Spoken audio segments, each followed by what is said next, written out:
I'm Nate Booterball with your sports update. Last night, action at the World Cup saw Paraguay beat Turkey 1-0. Turkey's loss combined with the United States' 2-0 victory over Australia allowed the United States to clinch Group D and advance to the knockout stage. World Cup action today sees Sweden take on the Netherlands, the Ivory Coast versus Germany, and Ecuador versus Morocco. At the U.S. Open, Wyndham Clark heads into the weekend with a 4-shot lead after a record-setting 36-hole -7. Xander Schauffele, Tom Kim, Sam Stevens, and Matt Fitzpatrick all sit 4 shots back. Clark and Fitzpatrick tee off this afternoon at 3:45. The New York Yankees blanked the Reds last night 5-0 in New York. They square off again today at 1:35 with Andrew Abbott on the mound for the Reds against Will Warren. Catch all the action immediately following Fan Sports Saturday. And in Houston, the Astros beat up the Guardians 9-3. Game 2 of that series tonight at 7:15. Bringing sports news and weapons to the Fan, a House Sports destination. The Fan is live and local with Fan Sports Saturday. The Fan Sports Day of the Week. Oh, this is some clever branding. Here's your host. Place, name, here. Saturday, June 20th, and the United States men's national team is going to win the World Cup. Maybe a little bit of hyperbole there, but also maybe not. We'll see. Welcome in. It's great to have you with us. Dylan Tyrer, Austin Ward, and the man behind the glass running the ship for us is Nate Booterball. Guys, I mean, that's where we've got to start, right? USA wins its group with a game to play. What a world we're living in. What have you thought about this, Austin? Because you're a soccer guy, right? Like, Pat Murphy is out there. He was at the game yesterday, U.S. versus Australia in Seattle. What are they calling that? Just Seattle Field, Seattle Stadium? They're not allowed to use any of the branding. You got to have clean stadiums. Great job on that, FIFA. It was really weird for, like, Arrowhead. It's a Kansas City Stadium. Sure it is. They should have just called it the house that Mahomes built or something like that, right? Let's not go crazy with that.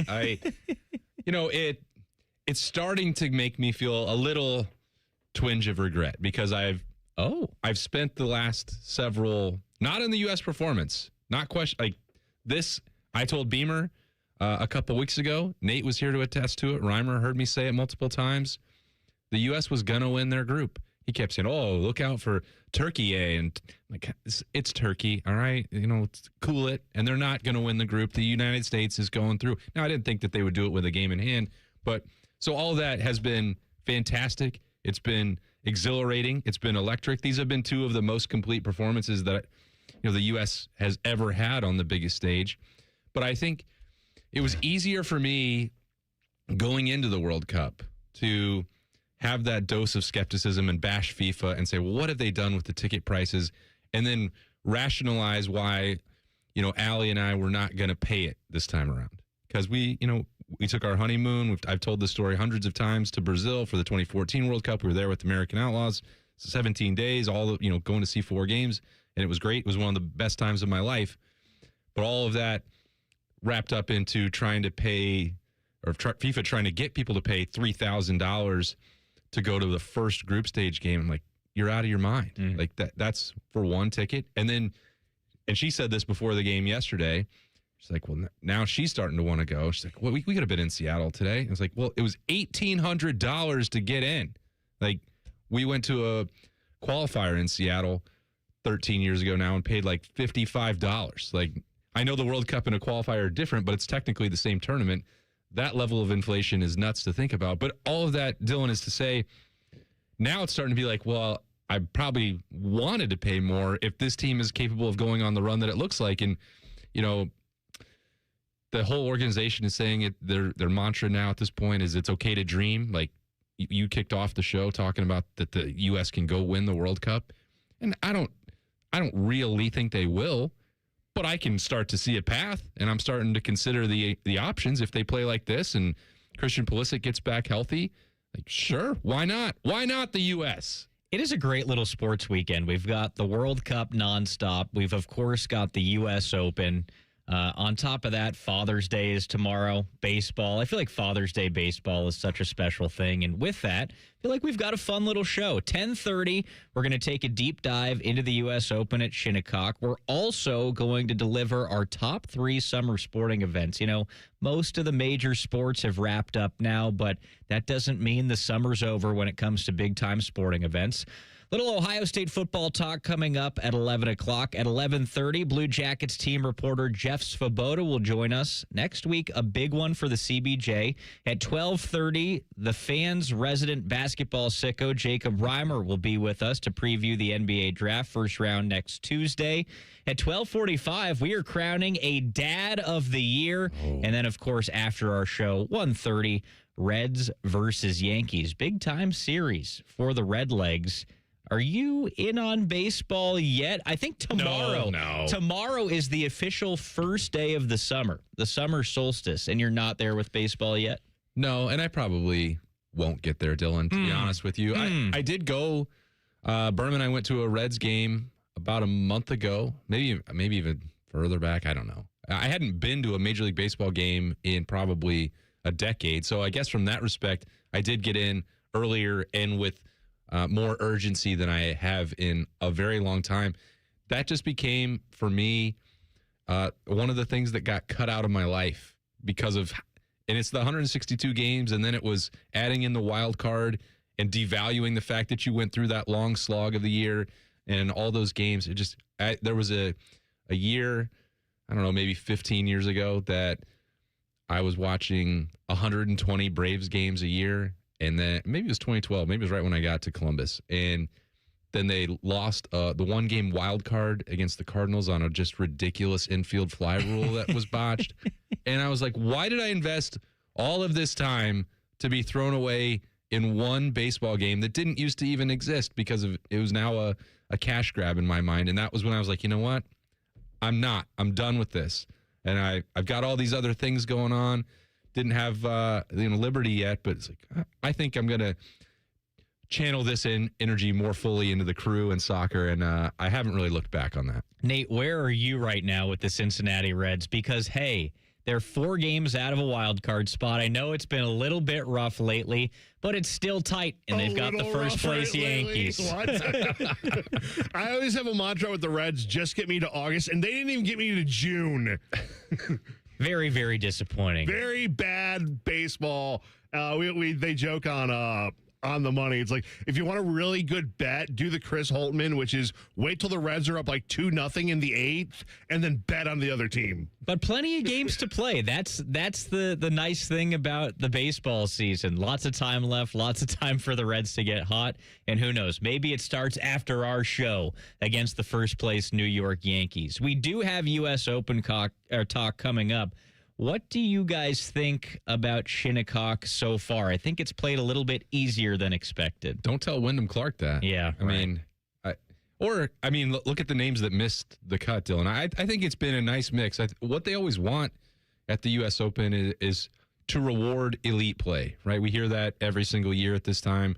If you hit all your spots, if you make big putts, you should be able to finish under par. It doesn't always have to finish right at level par or even above. And the round that Wyndham Clark played on Thursday, I mean, if that could power him all the way through to a championship tomorrow, as well as he's played, it does seem like, looking at some of those first couple groups out, you're seeing some crooked numbers and a lot of 3 and 4 putts already, just from a handful of folks that are on the course. So I think you might have spoken into existence. We might have a Saturday massacre out at Shinnecock, and it's interesting to watch when you see guys like Bryson, John Rahm. I mean, you can have the live conversation. It's not just live guys that missed the cut here. I mean, there are big names that had been playing well. JJ Spawn, he had won a tournament, 6 weeks ago. It wasn't a fluke that he won the U.S. Open. He's been playing at a high level. Wasn't even all that close to making the weekend this time around. So I think if you let down your guard at any moment, you're going to pay the price out there, which is what ultimately we want to see in the U.S. Open. But if you are playing high-level golf like Wyndham Clark is right now, or Xander Schauffele did yesterday, or Colin Morikawa, you can make birdies out there still. Now, we'll see if that is actually the case throughout this round on Saturday, but that was true for Thursday and Friday. Yeah, we'll get to it a little bit later on in the program, but I think the course is going to play a little bit tougher for these guys today. But to your point, I'm watching on Thursday and even yesterday what Wyndham Clark has already done might be enough. Like, he hit a huge putt on 18 yesterday, 25-ish feet downhill.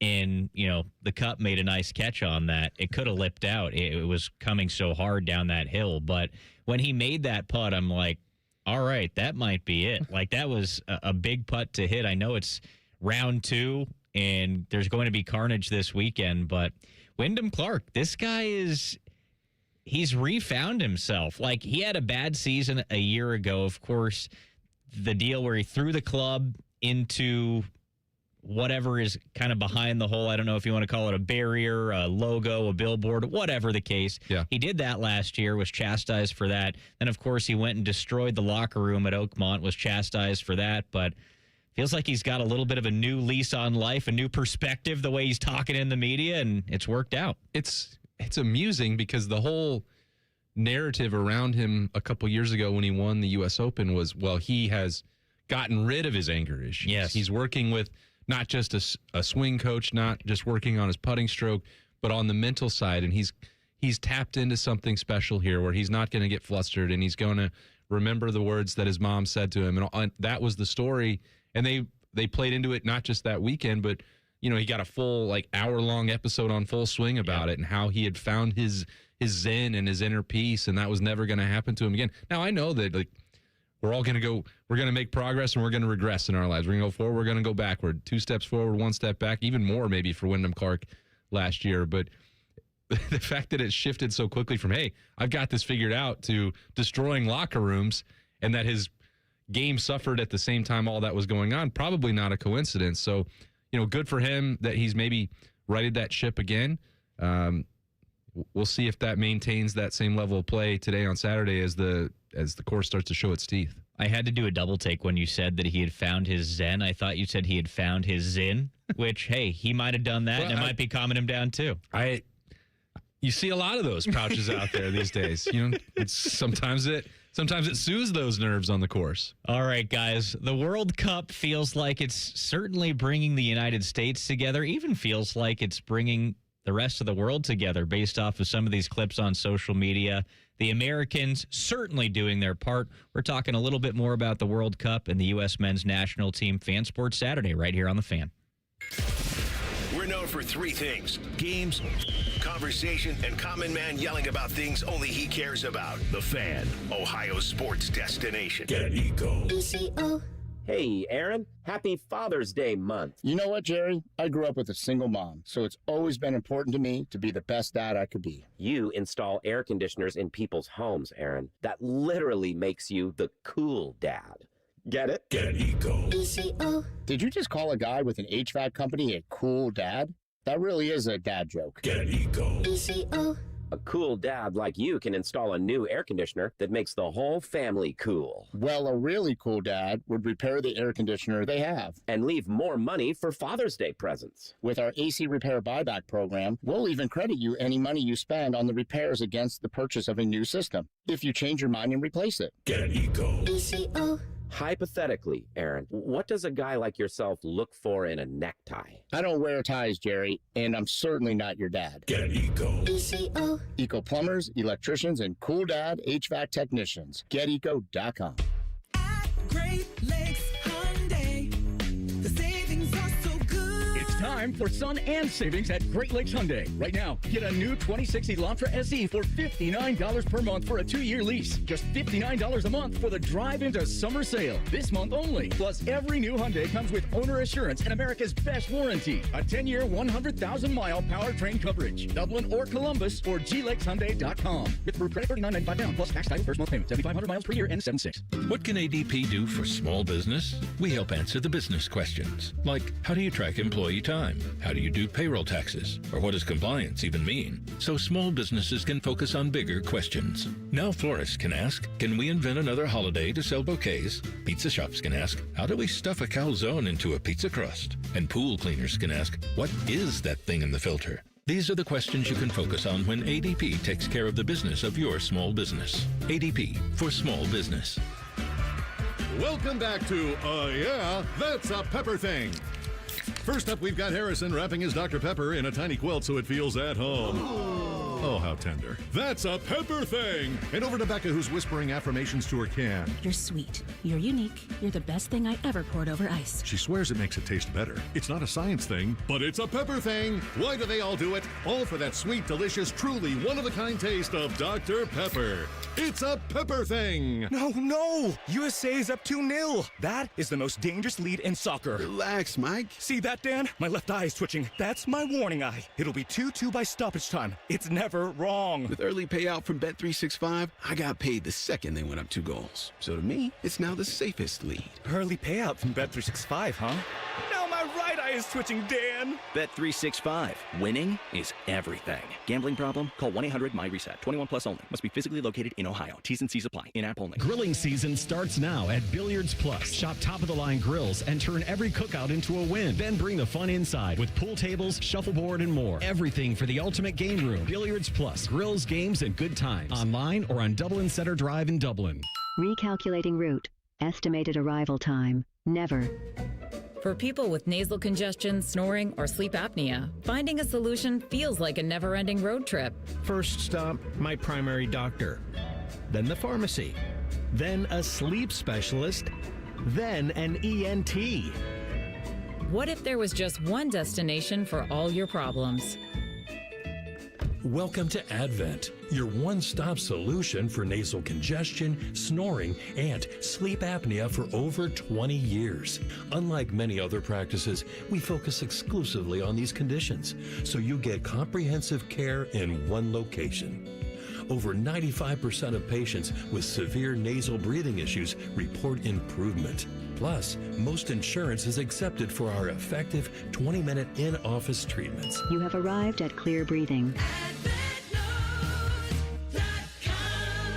Hi, I'm Patty, founder of Awesome Tex. I started with a big idea to give old clothes a new life by turning them into recycled fibers and threads. Everyone told me that this was going to be impossible. But Chase for Business believed in me. They gave me a lot of guidance from the beginning.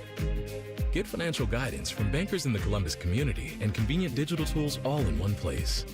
Learn more at chaseforbusiness.com. Make more of what's yours.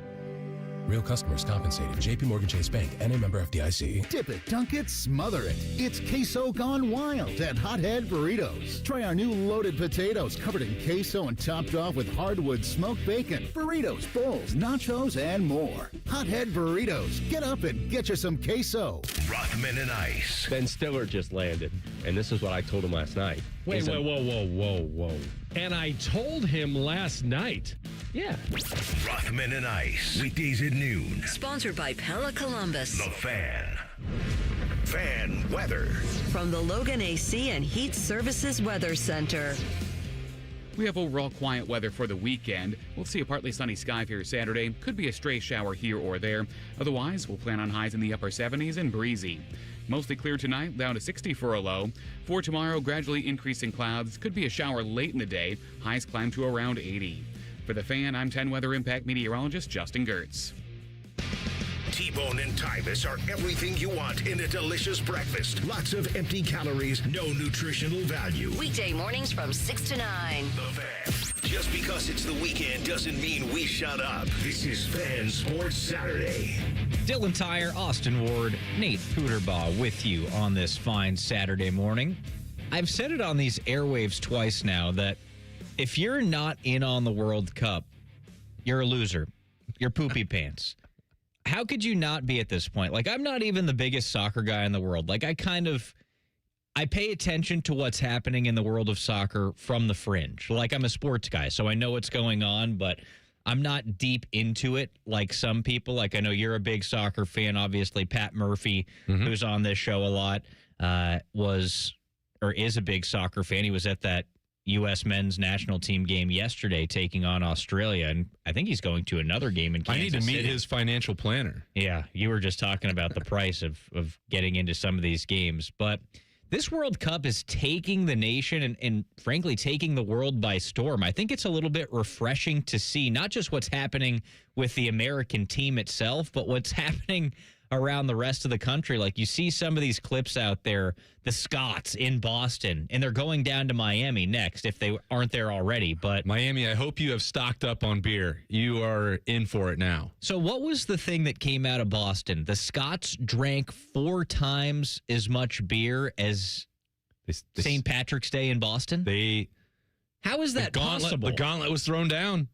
I don't know how it's possible. It's St. Patrick's Day in Boston, Massachusetts, like the Irish capital of the United States. And the Scots outdrank St. Patrick's Day? That's World Cup fever, man. I mean, that's when the American Outlaws were down there in Brazil 12 years ago. I think we tried to run them out of Brahma. I don't know that I've ever had another one since. We might have drained the whole country of it. What is Brahma? It's like their version of, like it's their country's base lager. It's like our Budweiser. Okay. I probably had 7 million of them during those 2 weeks. I have probably 15 Brahma flags from the last group stage game. We were at the American Outlaws bar, and we had the Brazilian currency, and we had a bus back, and we were leaving almost as soon as we got back to Natal. It's like, I just got to get rid of this money, and it's not enough to trade it back over into American dollars. And so I went in and bought like 3 cases of Brahma, and then they're like, well, here, thank you for all of this. And they just gave me like all the giveaway like Brahma flags. I'm like, and I'm throwing them out on the bus and throwing beers out on the bus. But my point is, I know how it can happen for the Scots or any other country coming for the World Cup. Like, drinking is a pretty big part of the soccer culture, along with singing and chanting and everything else that goes into a game day atmosphere. But that is a new record, I think. Scots topping the Irish there in Boston. That is honestly one of the underrated joys of international travel, is finding whatever the local beer is there and enjoying those. In abundance. You start to like it. Yeah. Because I don't think Brahma was very good. Like, I went to St. Lucia for my honeymoon last summer, and the beer there is Piton beer. Piton? Because they have, those are the if you've ever seen like a picture of St. Lucia, the 2 big things there are called the pitons. They're just these big mountains right next to the ocean. So it's called Piton beer. And then when I went to Puerto Rico a few years ago, I think Medalla is the local beer there. Some Medallas by the pool. That's great. I love that part of it. But it makes you feel like a local if that's what you're drinking. And you're not just like, give me a Jack and Coke. Sure. Like, I'm going to Japan later on this summer, and I'm very excited. Like, you can drink Japanese beer, obviously, in the United States, Sapporo, Asahi, all that. But I'm excited to go there and do the real thing. Draft, in those little 3-seater. Got to get it on draft. Yeah, I'm very, very excited for that. Speaking of Japan, the Japanese, I feel like that's another big story of the World Cup here. Just what their fans do coming into a game, coming out of a game. They're so clean. They're in the team itself, like, cleans up the locker room, leaves it spotless, leaves it better than they found it. It's that culture that you see coming in. And there was that viral tweet. I don't know if you guys saw that, about maybe there was a little bit of hyperbole in there and a little bit of storytelling, but the Japanese group that was at a Mexican restaurant in the United States, and the Mexican restaurant just kept bringing them chips.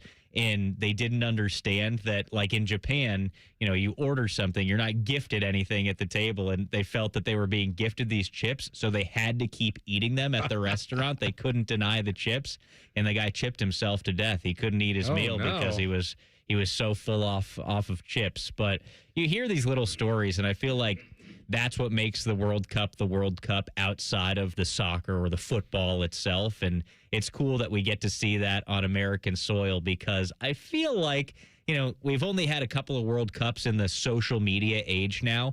You would see these clips in other countries, but it's hitting a little bit different now that, you've got German guys trying Waffle House in South Carolina or whatever, Buc-ee's stops on the road between games. I'm kind of glad that we weren't documenting every step of the journey in 2014 in Brazil, but there was some.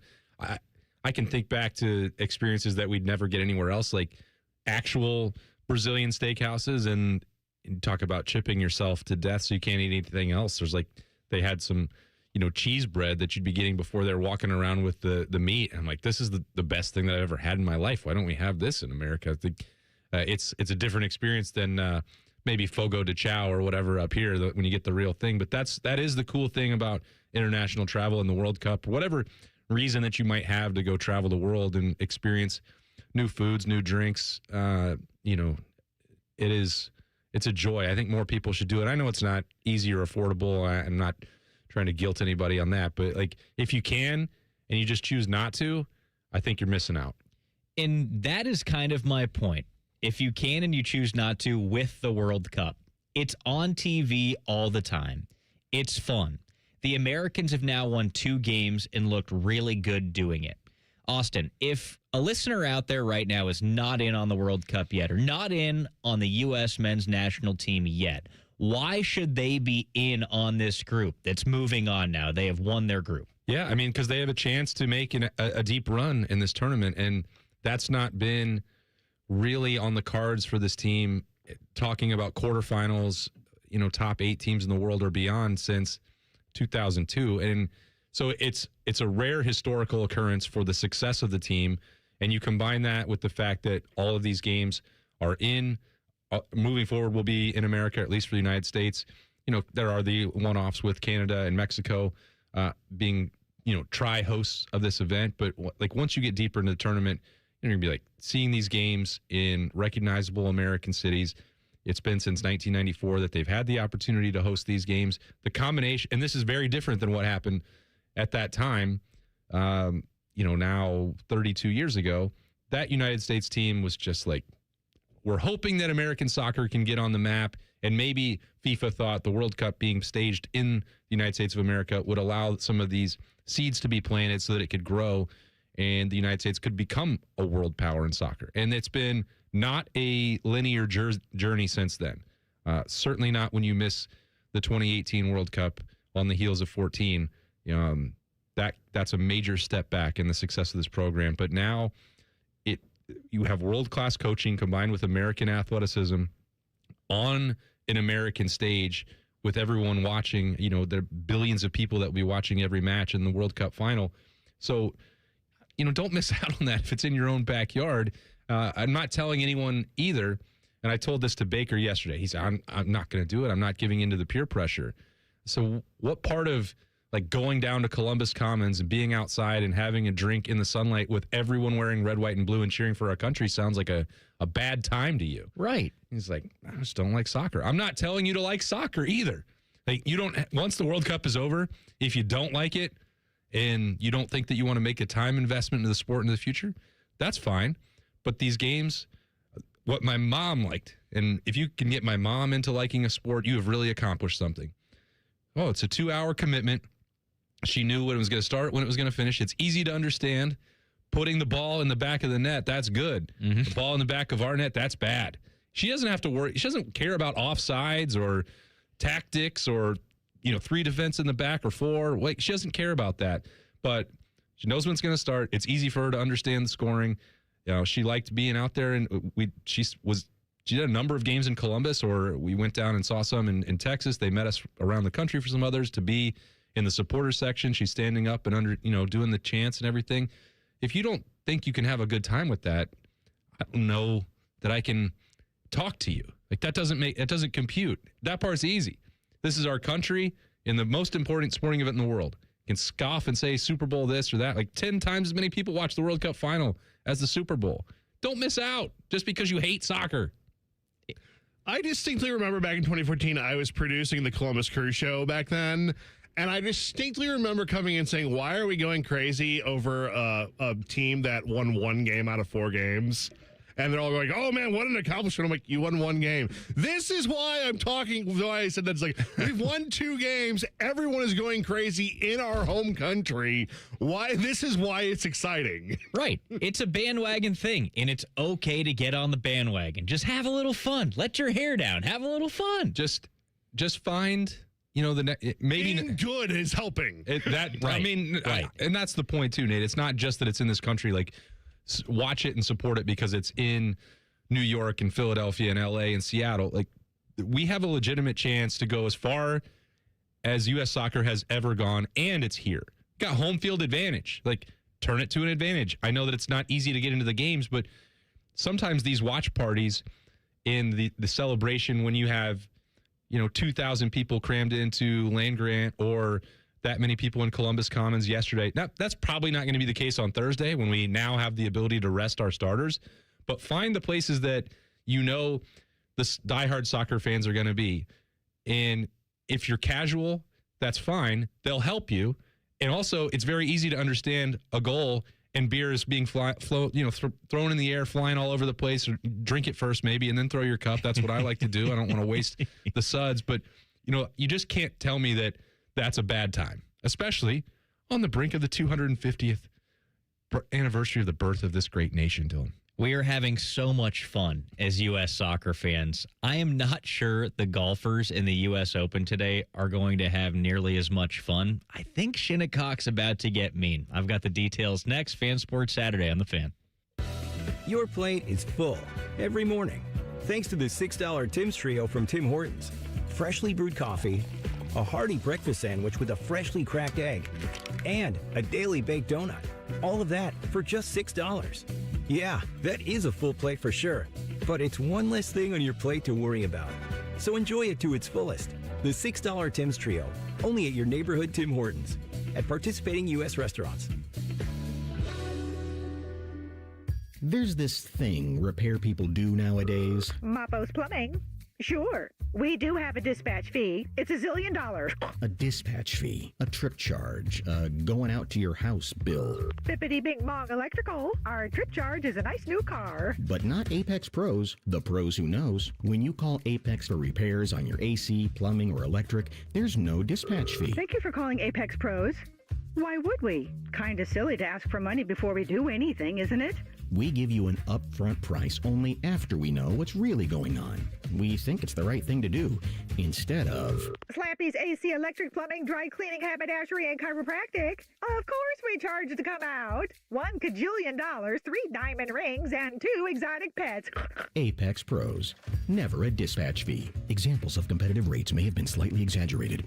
Columbus loves Apex Pros. The pros who knows. ApexPros.com. Start your summer off right with a brand new 2026 Chevy Trax from McDaniel GM Superstore. Matty Ice here, and this month save up to $3,000 off MSRP or get 3.9% APR for 60 months or lease for just $175 a month for 36 months with $39.98 due at signing. For qualified buyers, terms and conditions apply. See dealer for details. McDaniel GM Superstore is just off Route 23. North on 95 in Marion, or go to McDanielGMSuperstore.com. Chevrolet, together, let's drive. Catch the latest from the world of Ohio State athletics. Weeknights at 6 on the Buckeye Show. New special guests in everything scarlet and gray, The Fan. Instead of annoying national people talking to you this weekend, we've opted for annoying local people. This is Fan Sports Saturday. U.S. Open, man, oh man. I think it's going to get tough out there at Shinnecock. Taking a look at the leaderboard right now, we've obviously got Wyndham Clark leading the way. He's 4 shots clear of a group in second. Clark leads the U.S. Open at 7 under par through 2 rounds. Matt Fitzpatrick, Xander Schauffele, Sam Stevens, Tom Kim all tied for second at 3 under. Colin Morikawa, the lone guy, at 2 under par. I'm a little bit surprised to see Colin up there because this guy has dealt with injury all season and playing Shinnecock is a bear. Like going in, I didn't think anybody that was hurt dealing with any sort of injury was going to have a shot. We saw it with Brooks Koepka. You know, he had to withdraw from the tournament last week. He had a hand issue and he missed the cut this week, but Colin's hanging in there despite the injury. Yeah, good for him. You know, it's not been too terribly long since he was having to withdraw after a hole earlier this season of an event because of that back flaring up on him. This doesn't appear to be a course where you want to be dealing with any, as you mentioned, Dylan, any physical maladies, because if you get into this rough or you catch one bad lie, that's gonna rattle your entire body, wrists, ankles, knees. It's going to be a shock to the system. We saw even Rory dealing with some of that as he tried to power out of the rough yesterday with his superhuman strength and club speed. But this is going to be a real physical and mental test going into the last 36 holes here, which is the way you always want it at the U.S. Open. I know that there are people that, side more with, I like the PGA when the scores are going crazy and the best players in the world are making birdie fest. But, this is supposed to be to quote their tagline, the true test of golf and who is got the most complete game. And I really think that we're going to see who does answer that bell. You're starting to view that with the leaderboard already. You're seeing the best players in the world survive to the weekend and then rise to the top of it heading in to a moving day Saturday. The U.S. Open really does have that feel. I was fortunate enough to go 2 years ago at Pinehurst #2, that Rory versus Bryson finish. And, that was a special one because it was so tight coming down to the end. But there is that air about it that I'm not quite sure that the PGA Championship has, to your point. Like, everybody goes into the U.S. Open knowing that it's going to be a bear, knowing that the USGA is going to make things difficult. And even though it feels like Shinnecock has played a little bit easier than expected in the first 2 days, it's still been tough. 10 guys out of a massive field are under par right now. And just to give you an idea of how good Wyndham Clark has been, again, he leads the way at 7 under par, 4 shots clear of second place. Outside of that, you've got Colin Morikawa at 2 under par, then Justin Thomas, Harry Higgs, Sam Burns, Sahith Theegala, all 1 under. That's it. That is it. Scotty Scheffler, the number 1 player in the world right now, has hung in there after going 2 under yesterday. He's an even par. What did he go, 4 under yesterday? Not sure, but he is an even par. He shot 68 yesterday after an opening round 72. So, Scotty's still in there. He's probably got to go crazy today, right. Or just stay where you are and let the field come back to you. That is a good point. And Dan Rappaport, who covers golf for Scratch, tweeted out a text, I suppose, he received earlier this morning. It says, for Saturday and Sunday, the golf course will be prepared to play progressively firmer, and the target green speed will be 11 on the USGA stimp meter. So that is quick. They are firming up this golf course. I think the expectation, the first couple days of the U.S. Open, it was supposed to be really windy out there. So they made the golf course a little bit easier pins on Thursday. Relative to Shinnecock. Right. The greens were a little bit more receptive, more water on them out there. But the conditions weren't as bad as expected. That's why, they were bad early in the day on Thursday. You didn't see those low scores. But a guy like Wyndham Clark that went out later in the day on Thursday, those guys, we saw some really, really low numbers. Yesterday, not as much. And I think we're going to see a little bit of carnage now that they're making this golf course more difficult. Yeah, I wish that I had, when I was making my one and done selections for this week and picks, for whatever recreational purposes you might have, if I had looked at the weather wave, it felt like the afternoon draw on Thursday was the better way to go, or the safer way to go.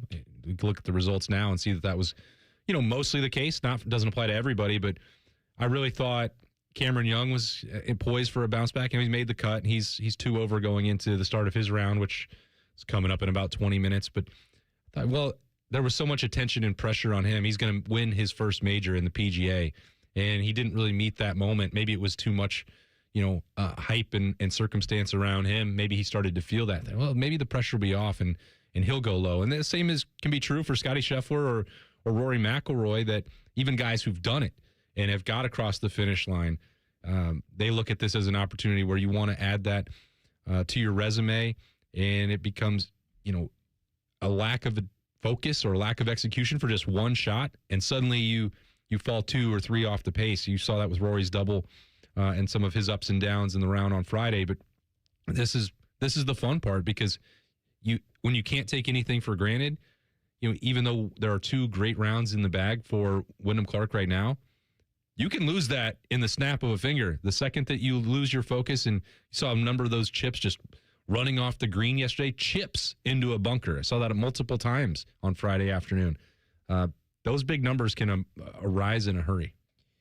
If you're curious about Buckeyes in the U.S. Open, we've got a former low amateur, actually, at the U.S. Open in 2024, Neil Shipley, the big boat. He made the cut. He's out on the course right now, 2 over through 2, to give you an idea of how difficult things might be out there. He's 6 over for the tournament, tied for 63rd. So Neil Shipley, a Buckeye, is out there right now. And like I told you, he was the low amateur at the 2024 U.S. Open. Shout out to Ryder Cowan. He's the low am right now, tied for 11th place, an even par through his first 2 rounds. He's from the University of Oklahoma, so he's hanging right in there. Austin, what are you thinking here? Like, is this Wyndham Clark going away, or are we going to see somebody make a little bit of a run? I just have a hard time imagining anybody running away with it. And part of that with Wyndham Clark specifically is what you mentioned earlier, Dylan, that with what he went through last year and some of the inconsistency in his game and the fact that it feels like at any moment that fuse can be lit in his brain where he just loses his mind and melts down. Think about, gosh, was it 2 events ago at Shinnecock when Phil Mickelson decided to have his tantrum and hit him a moving ball on the green? When this course gets difficult, when the greens get firm and fast and out of control, there can be things that rattle you like nothing you've ever experienced before. So there's that part of me that's skeptical. For instance, if you had said, if Scotty had gone 7 under in the first 2 rounds, and we were heading into Saturday in this scenario, and said, well, this tournament is absolutely over. I don't really feel that way about Wyndham Clark. And, maybe he will prove us wrong in 36 hours or so. That'd be great. Good for him if he's a 2-time U.S. Open champion. Not a lot of people are going to be able to ever make that claim about their careers, but I'm going to have to see that first. So Phil Mickelson did that the last time the U.S. Open was at Shinnecock in 2018. Do you know the round that he did it in? I believe that was on Saturday. It was on Saturday, round 3. I would love to see something like that happen today because the conditions are so tough. Is that the end of the round? 18? 13th hole. He did that on the 13th hole. I think, so Clark is 7 under right now. Fitzpatrick, Schauffele, Stevens, Kim, 3 under. Morikawa, 2 under. If this could get back to everybody's kind of in that 2, 3, 4 under range, that would make Sunday, Father's Day, very intriguing, wouldn't it? Love to see that. Some Father's Day fireworks. Oh, I would love that. Where every birdie is significant and every par save is going to resonate. That's the dream. We got to have that. I would love it. I would absolutely love it. So the U.S. Open off and running. We'll keep you updated as the afternoon continues. I guess the morning right now and into the afternoon. We've got this until 1 o'clock leading into the Reds and Yankees this afternoon. That's baseball right now, really the only major sport, I think, that is still going on. And, the schedule might be a little bit light. The NHL wrapped up, the NBA wrapped up. But this summer, we're talking about the U.S. Open. This summer has plenty of great sporting events. So we're going to talk about our favorites coming up. Fan Sports Saturday on The Fan. We know everything about you. We know you love the Buckeyes. We know you love the Jackets. We know you're wearing a red shirt. Just freak the hell out of someone. The Fan. Getting a little older doesn't have to mean, getting older. This is Jeff for Tri-State Men's Health. And if you're feeling low energy, can't sleep, can't lose weight, are struggling with brain fog, or your sex drive is off, it's time to change it up. At Tri-State Men's Health, our advanced medical strategies featuring TRT, GH peptides, NAD+, GLP-1s, and more treat low T and other hormonal issues to help you shed pounds, have more energy, enhance your body composition, improve sleep, increase your sex drive, and so much more, getting you back in the game again. So don't be older. Be stronger in the gym. Be sharper at work. Be better in the bedroom, and be more confident in every part of your life. So call us today and find out how our advanced treatment strategies could change the game for you. Your first visit is just $99 and includes blood work and a medical consult. And if you start on one of our advanced treatment plans on the day of your appointment, your visit is free. Call 800-900-9654 or go to tristatemenshealth.com. Feature therapies are compounded and have not been evaluated nor approved by the FDA. Provider prescription required. See website for details. At ADP, we know you want your landscape business to succeed, but we don't know anything about landscaping. ADP only knows how to handle the business of your small business. So if ADP focuses on the payroll and the HR, while you focus on the land and the scaping, success should follow. Just don't expect us to know all about Kentucky bluegrass, zero-turn cutting, or what to do with a woodchuck. That's for you to figure out. Let ADP help your small business focus on the part of the business you're good at. ADP for small business. Hey, it's Anthony Rothman, and for the longest time, I figured the less I did, the less I'd hurt. Well, I figured wrong. Something always happens, and when it does, I've always gone to Orthopedic One, Central Ohio's most trusted orthopedic practice. They rank #1 in Ohio and top 5 in the nation for orthopedics. So whether you're struggling with ongoing pain or facing a sudden orthopedic injury, you can always schedule an appointment directly with their physicians. No referral required. Start with the specialists. Start at orthopedic1.com. Hey, John, why so glum? I just got let go. The company's downsizing. This is the 3rd time in the last 2 years. I'm done with this. Have you thought about My Computer Career? I've heard they can train you for a career in IT in just a few months, including cybersecurity and the basics of AI. And you don't need prior training or experience. Now that's a recession-resistant career. Wow, thanks. I'll check them out. Go to mycomputercareer.edu and take the free career evaluation. mycomputercareer.edu, an Elite CompTIA certification partner. Financial aid is available to those who qualify, including VA benefits. Join T-Bone and Tyvis mornings on the Fan for Football, Food and Fun, featuring T-Bone. Now, when you were talking about the football stuff, I was listening, but when you said Waffle House, I leaned forward in my chair. And national champ Tyvis Powell. I was staring myself in the mirror for a good 10 minutes today looking at it. Where they solve all the world's complex problems. We're not putting the toothpaste back in the toothpaste container. Sponsored by Capital Ford of Columbus. Football, Food and Fun with T-Bone and Tyvis. Weekday mornings from 6 to 9 on The Fan. Relax and let Kroger Delivery handle your grocery shopping this week. We start with only the freshest items. Then we carefully pack your order in our refrigerated trucks, so your food stays cool and fresh on its way to your door. And right now, you can save $30 on your first pickup or delivery order and get unlimited free delivery. Restrictions apply. See site for details. Kroger, fresh for everyone. When it comes to your roofing, siding, or gutter needs, call Newman Roofing. 614-NEW-ROOF. NewmanRoofing.com. Whoa, what's all this? These screens, the food? All for the game, bro. Dude, let us pitch in. No need. I've got it all covered. With T-Mobile, I'm saving $1,000 bundling my wireless and internet. No way. Really? Yep, and the price of my plan won't change for 5 years. Wow, I'm definitely switching to T-Mobile. Goal! Here to score big with T-Mobile. Families save up to $1,000 a year when they bundle fast, easy to set up, all-in 5G home internet with 4 phone lines on Experience Beyond. And your plan price? Guaranteed for 5 years. Stay connected con tu gente and catch every match with T-Mobile. Join now at T-Mobile.com. Price guarantee on talk, tax, and data. Exclusions like taxes and fees apply. Savings based on third line free via monthly bill credits. Internet discount with $15 in monthly bill credits and auto-pay discount. Qualifying credit required. Credits may take up to 2 bill cycles and will stop if you cancel any lines or change plans. Craving the O? Now it comes to you. For loyal fans, the O on Lane is now offering the O on the Go catering delivery. Perfect for the office or any group. Order boxed lunches or group catering right now at theoonlane.com. The O on the Go, delivered fresh, delivered easy. Bo Bishop and Dom Taberry. Dom remembers when Bo was a young whippersnapper, and Bo remembers when Dom wasn't part ape. And then Yolanda one time wanted to wax my knuckles. Tuesdays with Taberry. Sponsored by Green & Sons. Tuesdays at 10:30 on The Fan. All your favorite fan shows are available when you want them. Head to 971thefan.com and hit that subscribe button. The Fan, Ohio sports destination.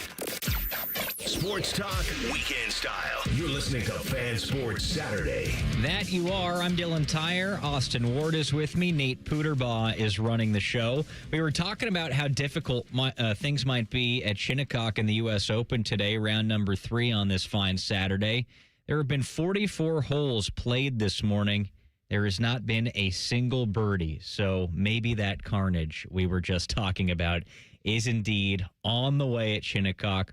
See what it all looks like. Wyndham Clark is the U.S. Open leader. He is 7 under par. And Austin, what'd you say? He's got 5 hours until he tees off. So we'll see what the course looks like then. It's only going to get tougher as you go along. And you look at this, and you made the point during the break, Dylan. It's like, well, it's a small sample size. You know, maybe it doesn't mean anything. Well, I mean, the 5th hole is a par 5. Like Chris Gotterup just played it. He was one of the pre-tournament favorites, a top 10 pick maybe. You know, they're not even making birdies on a par 5 out there. So it's not that should be taken for granted, but you can't get through any of the first 5 holes. You've got Dylan Wu came in. He went and made a quadruple bogey on number 1. That's what people say after I make a quad bogey. Dylan, oof. Yeah, Dylan, woo. Nailed it. That is well done. He goes quad, snowman, bogey, a nice little par. Bogey's the par 5. Then bogey's 6. So he is out. He's in hell right now. Scorecards like that. He is 8 over through 7 holes. And you think, okay, well, that's an outlier. Peter Uihlein, he's 4 over through 5. The big ship is 3 over through 3. Nico Echeverria, 3 over through 4. Like nobody you can't even get through like the first hole even. Merrick Fleming, not familiar with his game. He's even through 4. He's made up like 15 spots already on the scoreboard just by making pars. See, there's a line between like carnage and fun and unplayable. We'll see what it looks like as the day goes on, but it doesn't sound great so far. Seems like we might be trending towards unplayable today. Now, I try to remember and keep this in mind that, score to par is always relative. When I did an international golf trip with my dad and we went to Ireland, Dylan, they had like a guy's outing out that day. They're like, would you like to be part of that? It's like, no, I don't want to compete against all these locals. Like, I'm going to be struggling with the wind. And they said, well, par is determined by what the average is by what people score today. Like, don't worry about the scorecard. Just, if it's hard out there, par is the average. Yeah. So not saying that these pros want to keep that in mind or that we should watching it. But, if 76 is the average round today and you shoot 72, you're beating everyone else by 4. You got to think about it that way. This is our first hour of the program. We've got a little Buckeye football talk coming up at 11. At 11:30, we'll be talking about the Columbus Blue Jackets with team reporter Jeff Svoboda. Big week coming up for the CBJ with the NHL draft, the first round on Friday. You've got free agency after that, so lots of news to get to there. But with major sports essentially being done, I know we've got Major League Baseball going on right now. I wanted to get your guys' take on your favorite sporting events of the summer. So why don't each of you guys give me your top 3? I'll wrap things up after that. Nate, start us off with your top 3 favorite summer sporting events. I don't have a lot because summer is a low time, and I don't care about the baseball All-Star game or anything like that. I can't imagine why not. Yeah. Did you used to at any point? Because No, I feel I've like never once like the home run derby has always been meh, and it's just gotten progressively worse to me. the Major League Baseball All-Star game, I feel like it still had some firepower until a few years ago. Until recently, but it just progressively has gotten worse. It's a little weird this year. Number 3 is anytime the Crew beat up on an FC Cincinnati during the summer. Yes. That's always a good one. Number 2, SummerSlam has been a big part of my summer. And then number 1, the first football game of the year. That does count as summer. It is still during the summer. Any football game or Ohio State? Especially Ohio State, but anytime you can see some football during the summer is a good thing. Yeah, I did have college football week 0 down my list because that just hits. When college football week 0 hits, you're gearing up for an awesome fall. So good list there, Nate. I like that. Yeah, I liked when the Monaco Grand Prix weekend was on Memorial Day. I didn't like it quite as much post where it was on the calendar this year, but the glitz and glamour and the spectacle of it, and really any chance to get some of the European F1 races in the summer and go out and I'm going to keep name dropping Land Grant is a great place to go watch sports, but they put them on at 8, 9 in the morning, and when Liberty doesn't have school the next day, we can just have a nice little chance to watch that. Any summer F1 race goes on the list.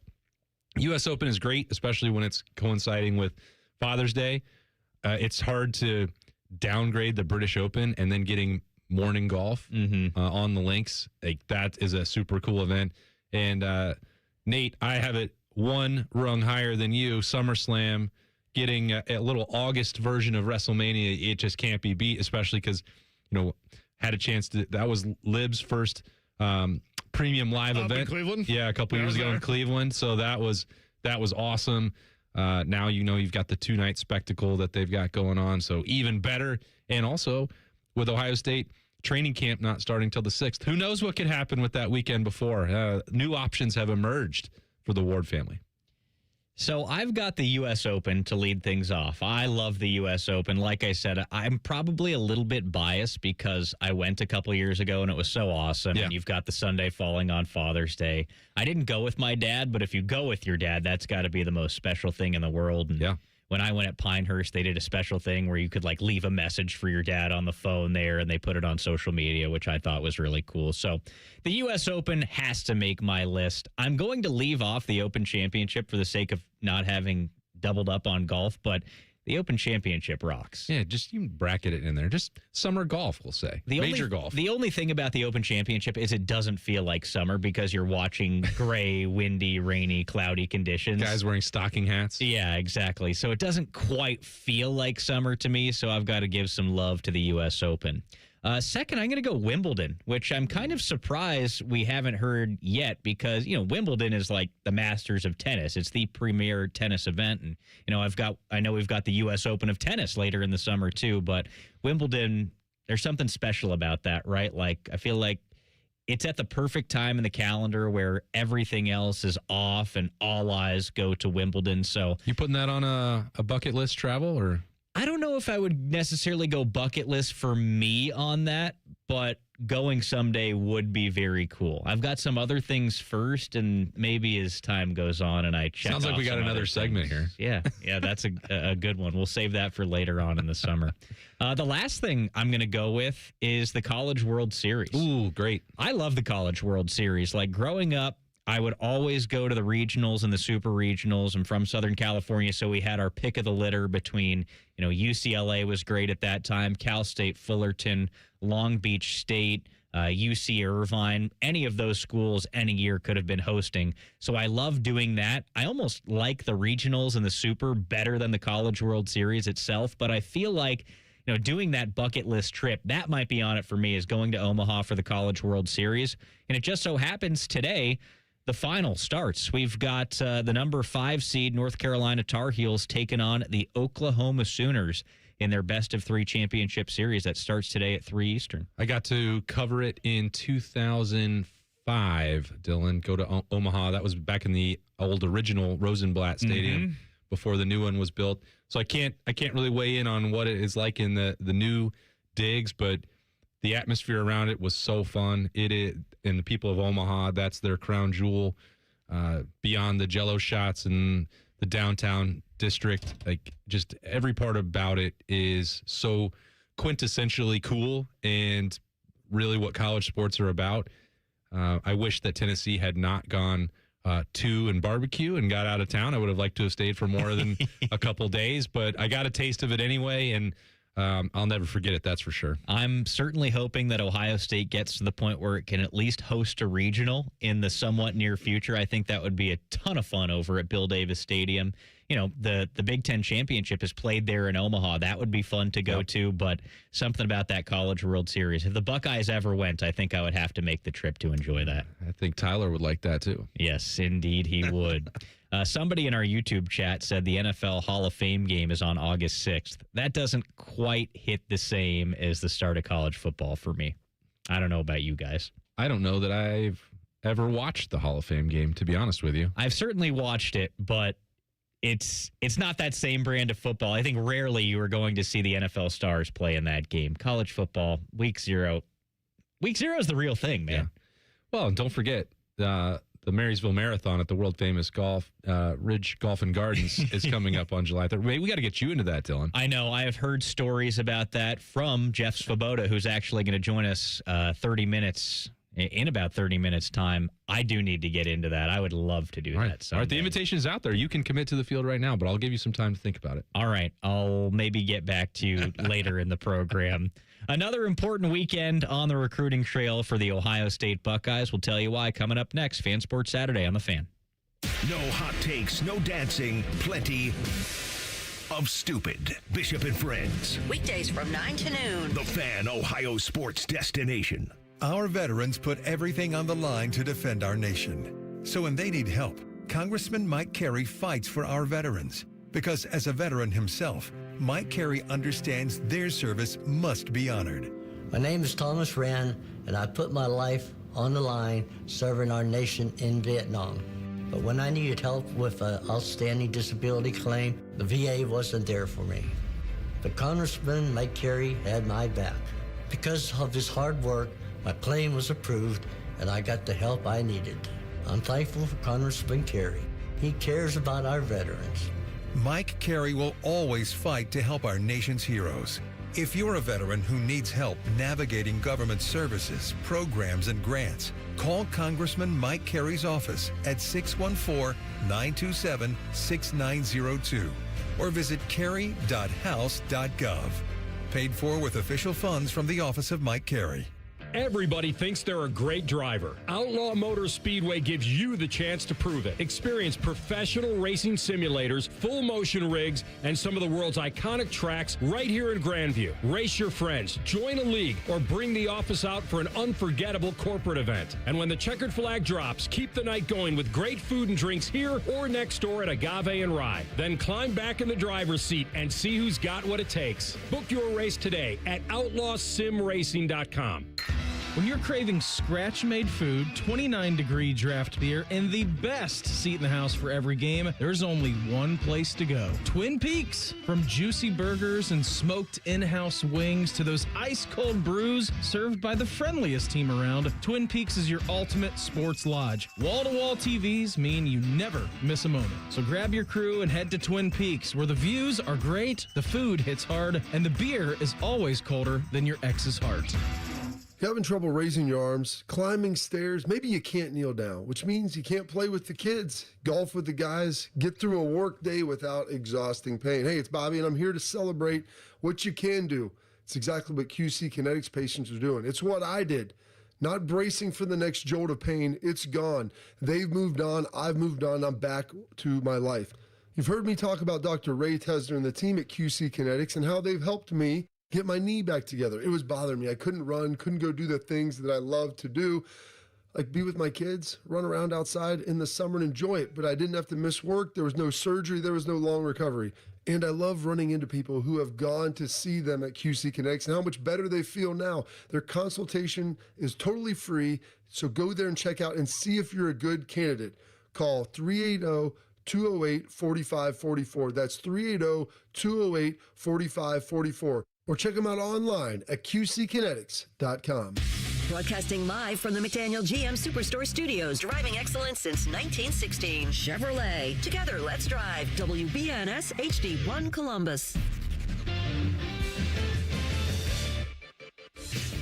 I'm Nate Booterball with your sports update. Last night, action at the World Cup saw Paraguay beat Turkey 1-0. Turkey's loss combined with the United States' 2-0 victory over Australia allowed the United States to clinch Group D and advance to the knockout stage. World Cup action today sees Sweden take on the Netherlands, the Ivory Coast versus Germany, and Ecuador versus Morocco. At the U.S. Open, Wyndham Clark heads into the weekend with a 4-shot lead after a record-setting 36-hole -7. Xander Schauffele, Tom Kim, Sam Stevens, and Matt Fitzpatrick all sit 4 shots back. Clark and Fitzpatrick tee off this afternoon at 3:45. The New York Yankees blanked the Reds last night 5-0 in New York. They square off again today at 1:35 with Andrew Abbott on the mound for the Reds against Will Warren. Catch all the action immediately following Fan Sports Saturday. And in Houston, the Astros beat up the Guardians 9-3. Game 2 of that series tonight at 7:15.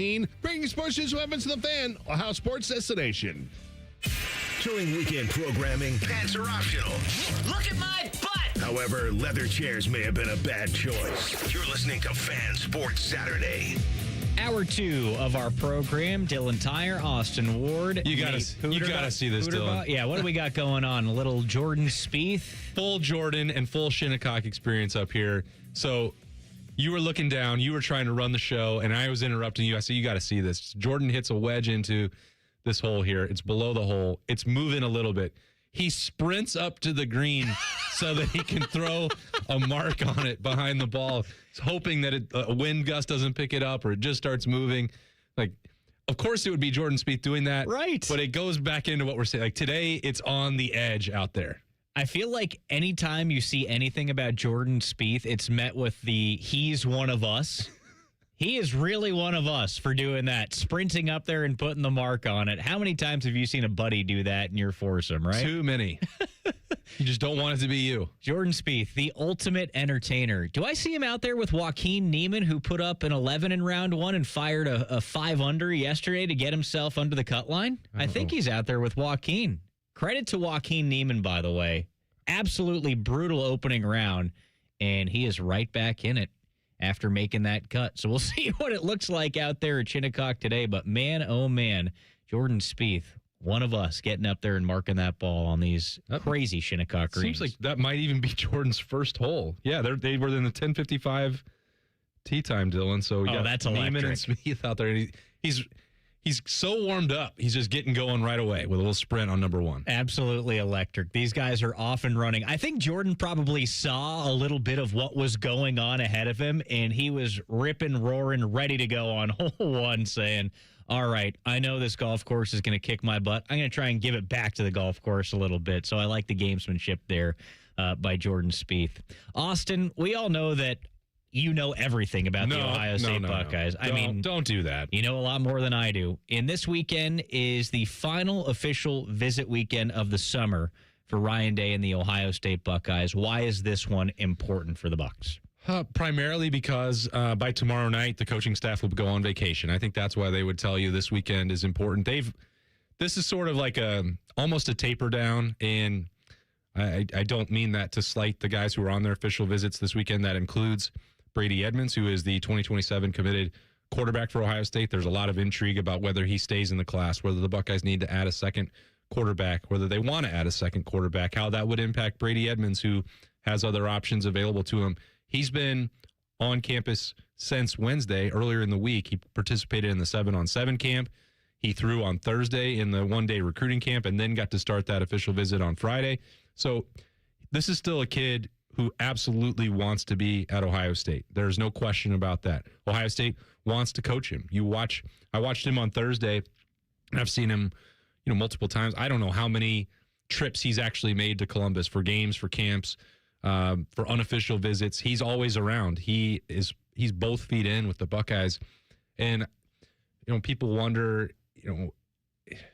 well, has Ohio State cooled on him? Is Brady Edmonds, when he's taking visits to UCLA, is that because he's wanting an exit? Is he not happy about, what the future dominoes look like?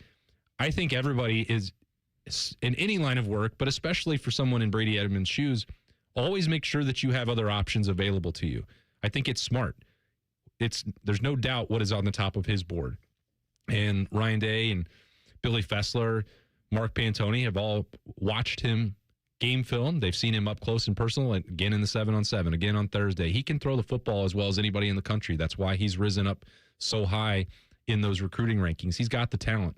And sometimes when you have a long-term relationship like this, then you start to nitpick a little bit, or you think about the flaws that maybe nobody else would notice. And I think, for Brady Edmonds, the only part of that Ohio State might see is like, well, is he mobile enough? Because he's 6'4", near 6'5". He's over 200 pounds, maybe 220 pounds.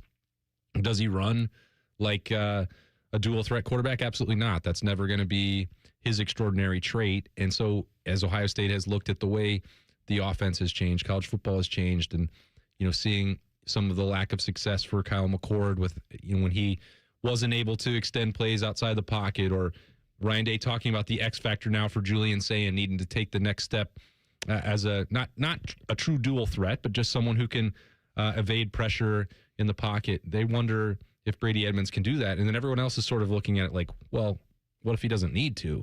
And I think Ohio State's coming back around on that. They're not ever going to force him out of the class. I'm not suggesting any part of that with looking at the flaws, but the fact that this visit is still happening tells you that everyone remains on the same page, and they will have conversations. Some of it will be about playing time. Some of it will be about NIL. If UCLA or somebody else puts down any kind of offer of significance, I can tell you for sure, Dylan, that Ohio State is not going to be looking at matching that. And it's not because they don't believe in Brady Edmonds, but it's because of what their salary cap numbers would look like at the position and what they might have to spend if Julian Sayin comes back for another year. If he doesn't, what it might take to allocate to the top of the roster for Tavian St. Clair, while also thinking that maybe they would need to bring in help from the transfer portal and someone more experienced and ready to compete, maybe for that starting job or just to push Tavian. That would cost money as well. So when Ohio State is having these discussions, it's not, we don't like Brady Edmonds, we don't want Brady Edmonds. It is, here's the reality of the situation. You're not going to be that close to playing in 2027, maybe not even in 2028, and here's where the dollars are going to go. And if that's the thing that you want, Ohio State can understand that fully. Take care of yourself, make the best decision for yourself. If it's about the development, if it's about wanting to be in the Woody, any of those other things, Brady Edmonds already knows all that. And we'll see, how much he's willing to maybe sacrifice up front to do that. That's entirely up to him, but all signs still point to him wanting to do that. Excuse my ignorance on this, but does this really come down to the whole NIL thing? Because I feel like, this is a natural conversation for any type of recruit to have with the university. I feel like there's an understanding if you're coming in as a freshman quarterback that, hey, you're going to have to sit for a year or two. In Ty Simpson's case, he sat for 3 years at Alabama. And I know these aren't the same situations necessarily, but there is that understanding. I don't know if it gets talked about all the time the way it is right now, where this quarterback recruit, this 18-year-old is coming in and asking these questions like, do you guys really have a plan for me? Why is that a thing right now? Is it the NIL thing, or is there more to it than that? Yeah, it's all-encompassing in that conversation, and it's a lot easier, I think, at every other position on the roster. If you're talking about a high school senior offensive lineman, they understand in almost every case that they are multiple years away from being starting caliber at Ohio State, and there isn't as robust of a market of NIL for people to spend up knowing that position is going to take time, or a tight end, sometimes even running backs, although Ohio State is certainly willing to pay a great deal of money for David Gabriel George, but that is because they think he can contribute in 2027. So some of this, Dylan, has been a philosophical shift in the way that you can and should spend money. So Ohio State is probably going to be different than, let's say, Brady Edmonds is not being recruited by Notre Dame, but Notre Dame has been paying above and beyond to get high school senior quarterbacks, and some of them reclassifying into their program. They're paying up front to get this done. They want them in the program. They try to keep them for multiple years. It's ironic that they've had their most success with senior transfer portal quarterbacks while taking this strategy. But the point is, there are other places that are saying we've got to get these guys locked in as high school senior commit quarterback recruits and paying significantly for that. Well, that's upside down. You think about Sam Bradford and what that changed with the NFL draft model, and when the Rams were paying him $70 million and couldn't have anybody else on their roster, it's backwards. And Ohio State understands that. So if other programs are out there, and there will be, that offer Brady Edmonds a significant amount of money, it doesn't. Ohio State would understand if you take that.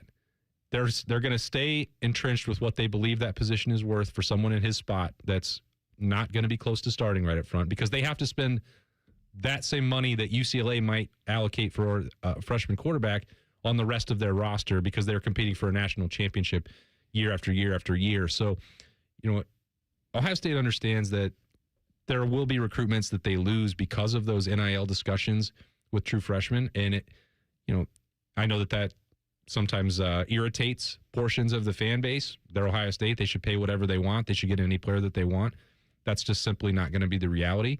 But there are so many players, Dylan, that do approach this with exactly what you're talking about. I don't need a huge upfront payment as a true freshman. Even that would directly apply to someone like Carnell Tate. And then once you earn it, Ohio State pays you accordingly, and then they pay you even more, and then you become, in some cases, a first-round draft pick, and you get all that guaranteed money. We'll see what happens in this recruitment, but you have to weigh a bunch of these factors, and then all it takes is one huge offer from out of left field where you have to think, well, that's life-changing money, and I don't even have to take a snap. Who knows what's going to transpire there? All I can say with a reasonable amount of confidence with Brady Edmonds is that he understands the rest of that circle and what Ohio State can provide to him. And it would take, I think, probably something unexpected and significant financially to draw him away from that. You brought up that whole senior transfer quarterback thing there, and we know Brendan Sorsby is one of those guys. His name has been out there a lot lately, certainly for all the wrong reasons. But when it comes down to it, it sounds like Sorsby is going to be an NFL quarterback, and probably rather soon.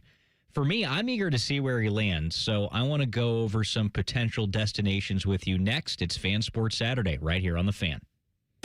Unlike your deadbeat uncle, we'll never leave you stranded in a ditch when you were 6. This promo may have been a touch too specific. The Fan. Today, we're talking about how you don't have to earn more when you can save more. Okay, so you brought me this stat. T-Mobile customers had the lowest wireless bills versus Verizon and AT&T over the past 5 years. That seems surprising. Yeah, when I first heard it, I thought, okay. But when the experts at HarrisX broke it down, it was true for millions of families. They have a 5-year price guarantee on experience plans and America's Best network, plus lower bills. I'm not hearing any sacrifice here. Which is what people need right now. Reliability, predictability. Affordable wireless service isn't a perk. It's a difference. And listeners, if you don't believe me, you can check it out at tmobile.com/switch.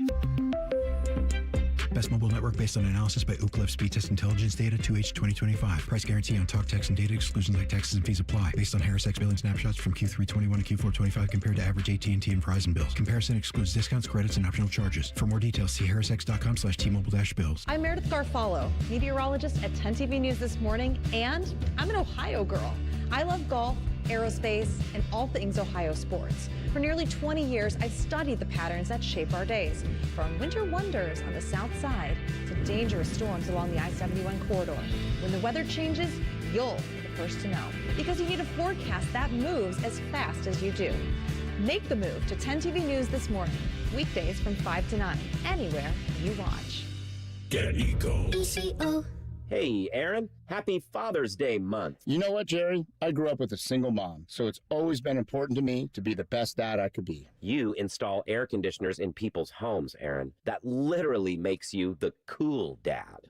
Get it? Get Eco. ECO. Did you just call a guy with an HVAC company a cool dad? That really is a dad joke. Get Eco. ECO.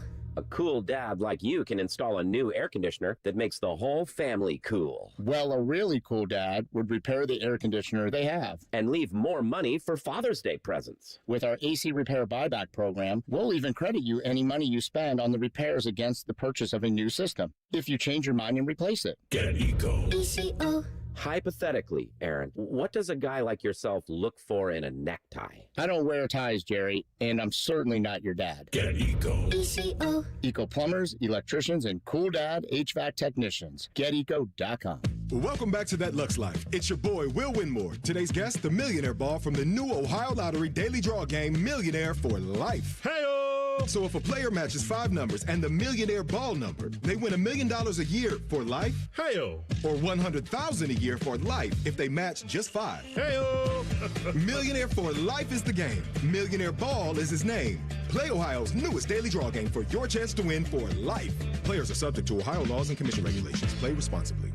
America wouldn't be America without Ohio. So this year, while we celebrate our nation's 250th year, let's also celebrate Ohio's vital role in our nation's past, its present, and its future. At America250ohio.org, you'll find events from engaging talks on history to Ohio-related movies to memorable drives around the state. There's so much to discover. So what are you waiting for? This celebration begins at America250ohio.org. Sponsored by the Ohio History Connection, aired by the OAB and this station. Scotty Vegas here, and my wife caught me in the garage just staring at my beautiful new Bronco from Krieger Ford. I mean, I'm in love. The buying process at Krieger Ford was amazing. Quick, no pressure, fun, in and out so fast I couldn't believe it. I was prepared to spend all day looking at cars. Instead, I got my shiny new red Bronco out of the showroom in no time. If you're looking for a new car for the summer, visit Krieger Ford on Morse Road. Krieger Ford is my winning bet. Visit KriegerFord.com today. Join T-Bone and Tyvis mornings on the Fan for Football, Food, and Fun, featuring T-Bone. Now, when you were talking about the football stuff, I was listening, but when you said Waffle House, I leaned forward in my chair. And national champ Tyvis Powell. I was staring myself in the mirror for a good 10 minutes today looking at it. Where they solve all the world's complex problems. We're not putting the toothpaste back in the toothpaste container. Sponsored by Capital Ford of Columbus. Football, Food, and Fun with T-Bone and Tyvis. Weekday mornings from 6 to 9 on The Fan.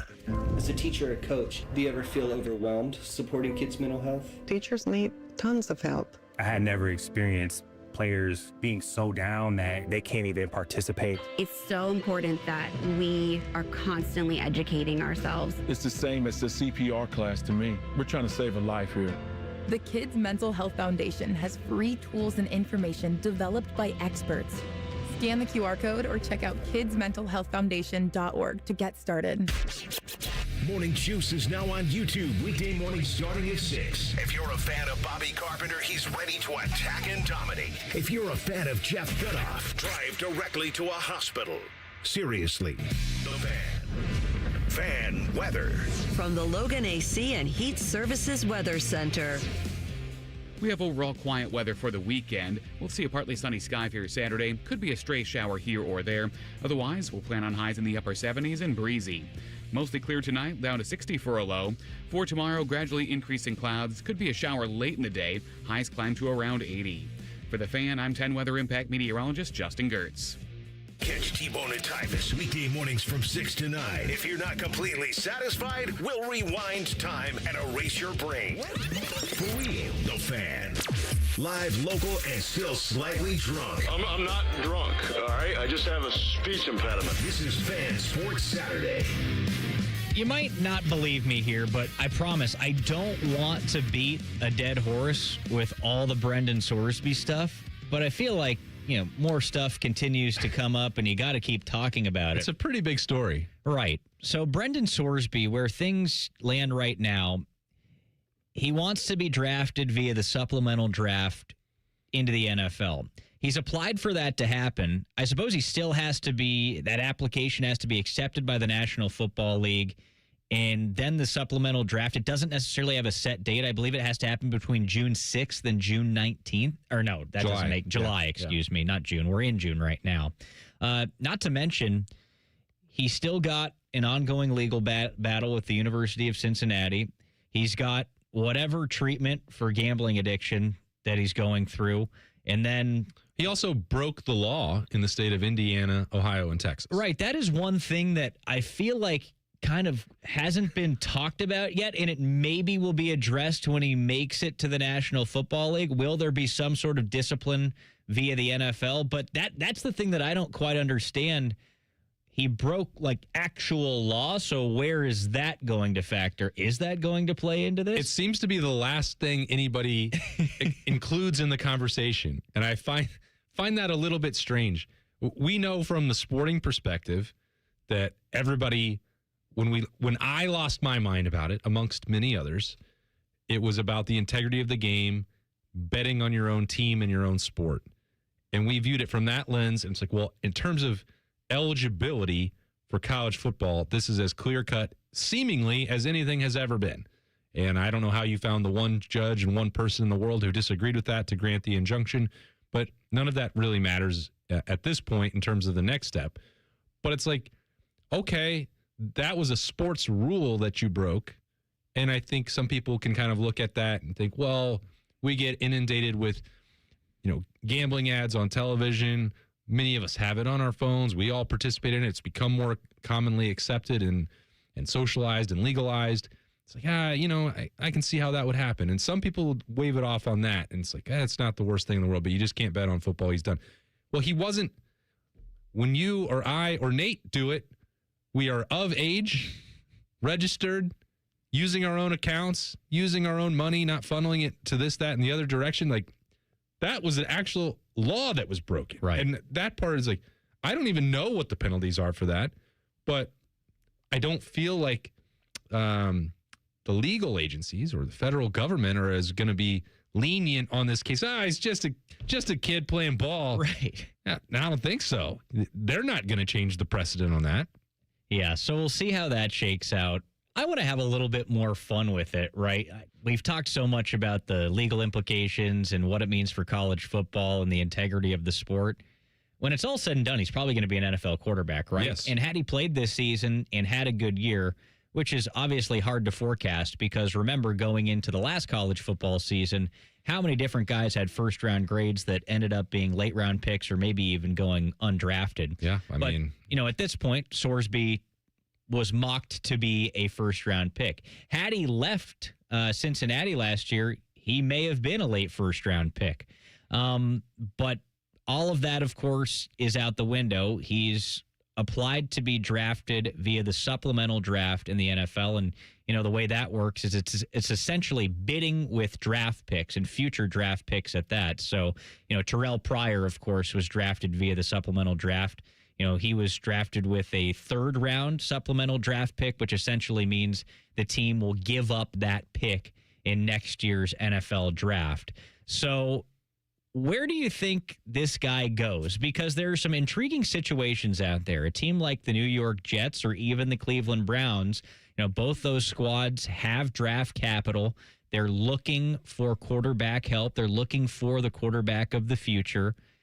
Maybe some other teams that already have established quarterbacks, like the way we saw the Rams draft Ty Simpson, where they have an established quarterback, but let's plan for the future.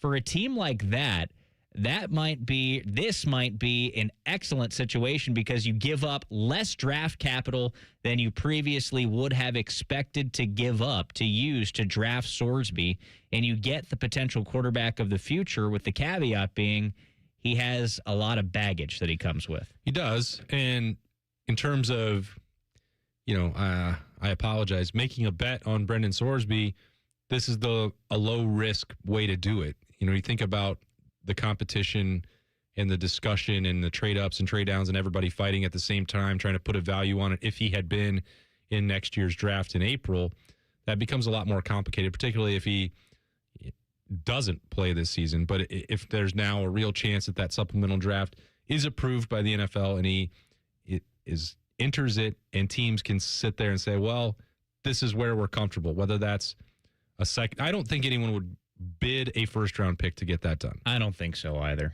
I think it's probably likely that someone would bid a second. Definitely someone would bid a third. Because if there are, let's say, Dylan, 10 teams that think he's got the arm talent, he's got the, offensive acumen and IQ and processing and all those things to be an NFL quarterback, that's all it's going to take for this thing to get done relatively easily in a second or third round scenario, because opportunities to draft those players in that spot are few and far between. So the Jets, I think, are the most obvious landing place for him. Don't know that that's an ideal place for any quarterback to develop, or even what it would look like down the road for him. But you're not, when you're making this pick, you have to spin that forward. If he was available in the third round without playing for a year in 2027, would you be willing to pull the trigger then? And if so, you got to do that now, because whether he can play this year or not, whether he's suspended or not, no matter what your quarterback depth chart looks like, if you can start the process of developing him and understanding on an NFL practice field, in a training camp, maybe even in games off the bench, who knows what that would look like. You start that clock for him in the development, that could be hugely significant, probably more meaningful to him than playing 12-plus games at Texas Tech would be. So, yeah, he will be selected. I don't have any doubt about that. And I think it will probably be with a pretty high pick that is bidded for him. I'm curious to see how this kind of shakes out and who offers up, the juiciest selection. To me, the most sense would be kind of one of those teams that I talked about that already has an established guy. This is more of a project for one of those teams. I just can't see a team I certainly don't see the Browns doing it, because they already have so many personalities, I guess, at quarterback. There's lots of baggage in that quarterback room already. But a team like the Jets, they have the draft capital to get this done, but there are so many question marks surrounding Sorsby and even his availability this season. You think about, these guys have been in for rookie camp and mini camp and all that. All these guys that have already been drafted, so they have playbooks, etc. Sorsby doesn't. So to put him in a situation like that would be extremely tough for a team. And he's no sure thing, right? He would have been a mid to late round first pick potentially this year. In this draft, that's not a year one starter. Fernando Mendoza might not even be the year one starter for the Raiders as the number one overall pick. They got Kirk Cousins there to help guide him along. So to me, situationally, I think it makes sense for an already established team, and probably a team with a reputable culture, to select him and say, we see the tools, we like this guy, and we believe that handle everything else that comes with this guy. I don't know, if that's the Pittsburgh Steelers or, somebody like that. Minnesota Vikings are a team that's come up, which I don't really understand because you've already got a project in J.J. McCarthy and another They're just one going to in take Kyler Murray. as many stabs at it as they can. I mean, hey, Kevin O'Connell kind of did that a couple of years ago. They had Daniel Jones, Sam Darnold in that quarterback room, among other guys. But, to me, I feel like a situation like that probably makes the most sense, assuming somebody is willing to take the quote-unquote risk with Sorsby. Well, as convinced as Texas Tech and its entire program and organization is convinced that they can fix him and they were the only ones that could save him, maybe Cody Campbell will just place a call up to Patrick Mahomes and say, hey, they already got Justin Fields there. Come on. I don't want it to happen for Justin Fields, but I want to circle back and continue to mock Texas Tech for thinking that it could circumvent every rule and every rational piece of common sense. Like Brendan Sorsby playing is the only thing that's good for his mental health. Yeah, sure, whatever. Great logical argument that no one believes but you. But if that's what they believe, then Patrick Mahomes can go be a mentor for Brendan Sorsby. All righty. The Columbus Blue Jackets, the local hockey club, about to be back in the news. Team reporter Jeff Svoboda will tell you what they're up to coming up next on The Fan. Dip it, dunk it, smother it. It's queso gone wild at Hothead Burritos. Try our new loaded potatoes covered in queso and topped off with hardwood smoked bacon, burritos, bowls, nachos, and more. Hothead Burritos. Get up and get you some queso. What can ADP do for small business? We help answer the business questions, like how do you track employee time? How do you do payroll taxes? Or what does compliance even mean? So small businesses can focus on bigger questions. Now florists can ask, can we invent another holiday to sell bouquets? Pizza shops can ask, how do we stuff a calzone into a pizza crust? And pool cleaners can ask, what is that thing in the filter? These are the questions you can focus on when ADP takes care of the business of your small business. ADP for small business. How do you make a UDF ice cream quake? Easy. Pick any flavor of UDF ice cream, add your favorite mix-ins, and you've got a quake. Now, how do you pick your flavors and mix-ins? That's the hard part. Ice cream quakes, only at United Dairy Farmers. There's this thing repair people do nowadays. Mapo's Plumbing. Sure, we do have a dispatch fee. It's $1 zillion. A dispatch fee, a trip charge, going out to your house bill. Bippity Bing Bong Electrical. Our trip charge is a nice new car. But not Apex Pros, the pros who knows. When you call Apex for repairs on your AC, plumbing, or electric, there's no dispatch fee. Thank you for calling Apex Pros. Why would we? Kinda silly to ask for money before we do anything, isn't it? We give you an upfront price only after we know what's really going on. We think it's the right thing to do, instead of... Slappy's AC, electric, plumbing, dry cleaning, haberdashery, and chiropractic. Of course we charge to come out. $1 kajillion, 3 diamond rings, and 2 exotic pets. Apex Pros. Never a dispatch fee. Examples of competitive rates may have been slightly exaggerated. Columbus loves Apex Pros. The pros who knows. ApexPros.com. Question from a listener. Do you dopes ever get tired of talking about Ohio State? No. The Buckeye Show. Weeknights at 6. The Fan. Garnish your Bloody Mary with sports talk. You're listening to Fan Sports Saturday. Dylan Tyrer, Austin Ward, Nate Puderbaugh with you on this Saturday morning. The NHL draft is coming up on Friday, round number 1. The local Blue Jackets have the 14th overall pick. And after that, free agency will open up on July 1st. So with that in mind, we're very excited to welcome in Blue Jackets team reporter Jeff Svoboda on the Bryant Heating and Cooling Systems fan guest hotline. Jeff, how's it going, my man? Things are going good. Glad to chat with you. It's exciting to have a little bit of hockey to talk about. Yeah, right. And there's been a little bit of news around the NHL, trade requests from Darnell Nurse in Edmonton. Of course, Dylan Larkin, the big trade request to open up the offseason in Detroit. A sign and trade yesterday, Darren Radish, defenseman, going from Tampa Bay to Toronto. Jeff, you recently had the opportunity to sit down with Blue Jackets general manager and president of hockey operations, Don Waddell. What did you learn from Don ahead of what should be a very important offseason for the Blue Jackets? Yeah, there's a lot on his plate at this moment because they still have 3 unrestricted free agents to be that could be signed in Boone Jenner, Mason Marchment, and Eric Goodbranson. And, negotiations are kind of continuing on with those guys. And then they also have to sign Adam Fantilli, Jet Greaves, and Cole Sillinger, but those guys are restricted free agents, so they'll be much easier to sign because they aren't necessarily on the open market. And then you get into, what can you do to bolster this team from the outside? And so if you sign 1, 2, 3, or even 0 of those UFAs, you've got to replace those guys in some way, shape, or form. And then, as you mentioned, the trades that are kind of happening right now, it feels like this might be one of the biggest, most interesting trade markets that we've had in the NHL in many years. So there's a lot of moving parts that Don has to, put his mind to.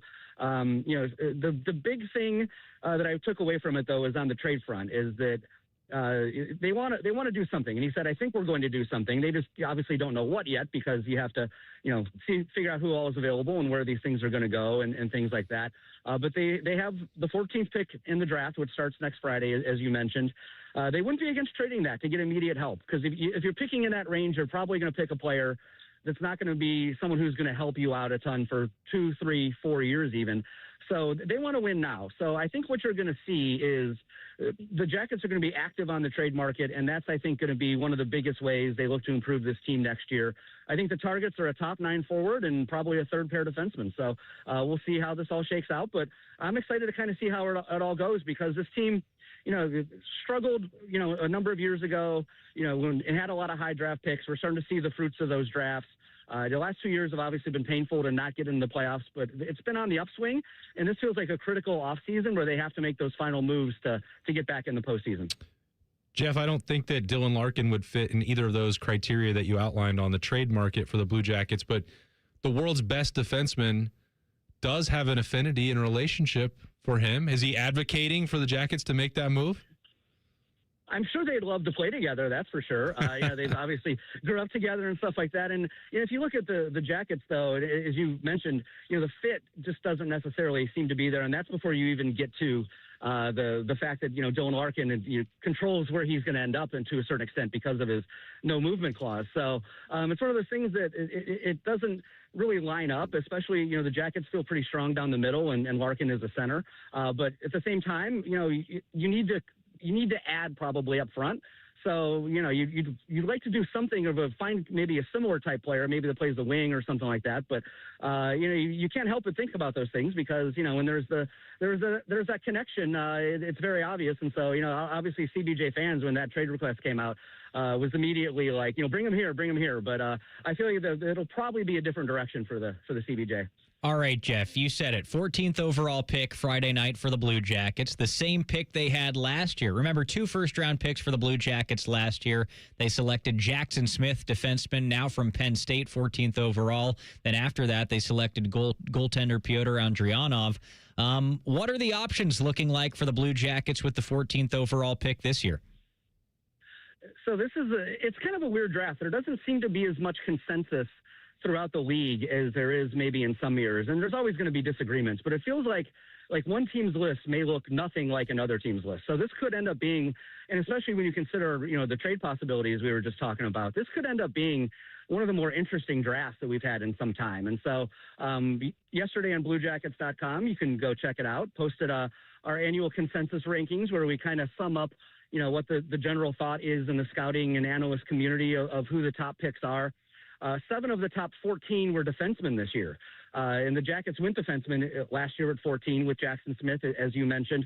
So, maybe they're not necessarily going to go that route again. But, you pick the best player available because, as I said, you're stockpiling assets for down the road more so than trying to help the team immediately. But, the player who landed 14th in our rankings is Ryan Lynn. He's a bit of an undersized but very productive defenseman out of the WHL. So he really comps to maybe Denton Matejchuk in my mind. So that would be a player who, could very well be on the board when the Jackets pick. I think a pick that would really make the fans happy would be a center named Ethan Belchetz, who played in the OHL last year. He's 6'5". He scored 30 goals. and he wears number 61 because he models his game after Rick Nash. So that feels almost like, you hear that and you're like, hey, this guy feels like he should be a Blue Jacket. So if the Jackets don't trade the pick and end up making a selection, I feel like that would be something, if you can add a big center who has that tie to the organization, it feels like it would be a win-win. So that would be a name that I'd really be looking at if he's on the board when the Jackets pick that could very well end up here. Jeff, would you look back now in the front office has had a couple months, the room has had a couple months for the raw emotions of the way the season ended to sort of fade a little bit, and maybe you can look at it with clearer eyes. Maybe they won't. I don't know. You tell me. What is the mood about the way that season went, the level of success, where it falls on their expectations for last season? How have they viewed what last year was now? Yeah, I mean, obviously the disappointment of not making the playoffs was strong just because of being in that spot where they were with 3 weeks to go. And then obviously the postseason comments by Rick Bowness, he said he wanted them to be uncomfortable going into this offseason. And so I think the majority of guys will be. The core of this team has been together for a while now and has gone now through 2 seasons where the playoffs were right there and they just fell short. And so if that doesn't inspire you in the offseason, I don't know what would. So it feels like, I'm kind of interested as we, re-sign some of these guys and we get to talk to them a little bit more, just kind of what talking to them about the offseason training and about the motivation because, the gauntlet was laid down by the head coach at the end of the season very clearly. That, this is not acceptable. Like we need to be a team that's in the playoffs. And again, as I kind of mentioned earlier, we know where the Blue Jackets were a couple of years ago. They were in basically a rebuild mode. They got a lot of high draft picks. They had some, in the NHL often you have a good cycle, which they had, in the Foligno years in the late 2010s. And then you kind of have to, turn it over and rebuild things. And they had to do that for a couple of years. So, the arrow is generally pointing upward, but I think both interior and exterior expectations now are to make the playoffs. At some point you got to make that step. We've seen it. It's tough. I mean, Buffalo had gone through it for a long time before they did it. Detroit's kind of in that same mode now. So, it's not as easy to do as teams probably hope it is. But I think if you're the Jackets, you have to come back this year. And this is a critical season coming up because you can't stall. You need to keep taking steps. And I think last year was a little bit of a step, even though they didn't make the playoffs and were kind of in the same situation. They had more points. They were in the race a little bit more at the end of the year than they'd been the year prior. But this has to be a playoff season, I feel like, just internally and externally as far as expectations go. This is a critical year for the Blue Jackets, and next week really kicks that off with the draft, free agency. You've got development camp after that. So this offseason is about to get really busy for the Blue Jackets, and as it gets busier for the team, it gets busier for you, Jeff. So what are your plans for draft coverage, development camp coverage, free agency coverage, all of that, and where can people follow you? And what are your plans on July 3rd? Hopefully there'll be some baseball in my future on July 3rd. Oh, okay. But if the Jackets are making moves, you never know. Obviously I just mentioned the consensus poll. So if you're a Blue Jackets fan who is still, doesn't know a ton about the players, you can go to bluejackets.com right now and maybe, read the bios and see maybe who you would like to see the Blue Jackets pick. I've talked to some experts around the scouting community, so I'll have some stuff on that. Like mock drafts and things like that before the draft happens. And then, the night of, we'll either be welcoming in a new Blue Jacket or we'll in some way, shape, or form we will be, because there'll either be a trade or a draft pick made. So, there's, as you said, it's an exciting time. You can check it all out at bluejackets.com, and then also social media, Jackets Insider, and then, development camp. It's a great chance to meet the prospects. So I always enjoy, kind of building those relationships and introducing these young guys to the fans that next week. So it's a fun time, and I'm really intrigued to kind of see, both with the Blue Jackets and around the NHL, it's been hyped as it should be an interesting offseason. I want to see trades. I want to see moves made. I want to see where everything shakes out here as we go into next season. Me too. Should be a fun week, and I can't wait for it. That is Blue Jackets team reporter Jeff Svoboda. Jeff, thanks so much for being with us. We appreciate it. Anytime, guys. All right, there he is, Jeff Svoboda, joining us on the Bryant Heating and Cooling Systems Fan Guest Hotline. As he said, you can follow him on socials at Jackets Insider for the latest on the Columbus Blue Jackets. A little bit of college football talk coming up. Something interesting, potential unity between the Big Ten and the SEC, that might not be so far-fetched. We'll discuss next. Fan Sports Saturday on The Fan. If you consider yourself a Buckeye fan, you've come to the right place. This is your heritage sports talker and home of Ohio State Athletics, The Fan, Ohio's sports destination. Common Man here for my friends at Care Heating and Cooling. Summertime napping season is upon us. What's that mean? Well, that means for me, a little nap on the leather couch. I got the ceiling fan on, but if that AC's not working properly, that nap turns into crap. Am I right? You got to make sure that AC's in tip-top shape, and the only people to call are my friends at Care Heating and Cooling. The message on their homepage says, we care about your comfort, because they do. If you're not comfortable in your own home, they start to get itchy and scratchy. Here's what you need to know about my friends at Care. They've won the Lennox Centurion Award for 17 years in a row. Now, if you're not in the biz, you don't know what that is, but I'm going to tell you, it's given to the top 5% of Lennox dealers in the country each year. Their service techs are the best in the business, and there's not a problem they can't solve, except maybe the meaning of life. They had no answer when I asked them. But think about living without central AC. Mess you up. My friends at Care also have easy online scheduling. CareHeatingandCooling.com. Care Heating and Cooling. Call 1-800-COOLING when you need a company you can trust. Your plate is full every morning, thanks to the $6 Tim's Trio from Tim Hortons. Freshly brewed coffee, a hearty breakfast sandwich with a freshly cracked egg, and a daily baked donut. All of that for just $6. Yeah, that is a full plate for sure, but it's one less thing on your plate to worry about. So enjoy it to its fullest. The $6 Tim's Trio, only at your neighborhood Tim Hortons, at participating U.S. restaurants. At Great Lakes Hyundai, the savings are so good. It's time for sun and savings at Great Lakes Hyundai. Right now, get a new 2060 Elantra SE for $59 per month for a 2-year lease. Just $59 a month for the drive into summer sale. This month only. Plus, every new Hyundai comes with owner assurance and America's best warranty. A 10-year, 100,000-mile powertrain coverage. Dublin or Columbus or glakeshyundai.com. With approved credit $39.95 down plus tax title first month payment. 7,500 miles per year and 7.6. When it comes to your roofing, siding, or gutter needs, call Newman Roofing. 614-NEW-ROOF. NewmanRoofing.com. Reds fans, ACM and CMA award-winning artist John Party is coming to Great American Ballpark on Wednesday, July 8th as a part of the Ohio Lottery post-game concert series. Cheer on your Reds as they battle the Phillies and stick around after the game for a live set from country music's California cowboy, John Party. Plus, you can upgrade your access to a pit field pass for an up-close view. For tickets and more information, visit reds.com/concerts. Hi, I'm Connie Britton. I support Feeding America because they help provide over 6 billion meals to people in need each year. Learn more at feedingamerica.org. Feeding America, 200 food banks strong. Save big money on your next project now at Menards. For softer skin and cleaner clothes, shop our great selection of water softeners. They eliminate hard water stains and scale buildup throughout your home. Plus, Morton's look-ahead technology learns and predicts your water needs, saving you money. Save big on Morton water softeners, and don't forget to check out our weekly flyer on menards.com for all the great deals happening now.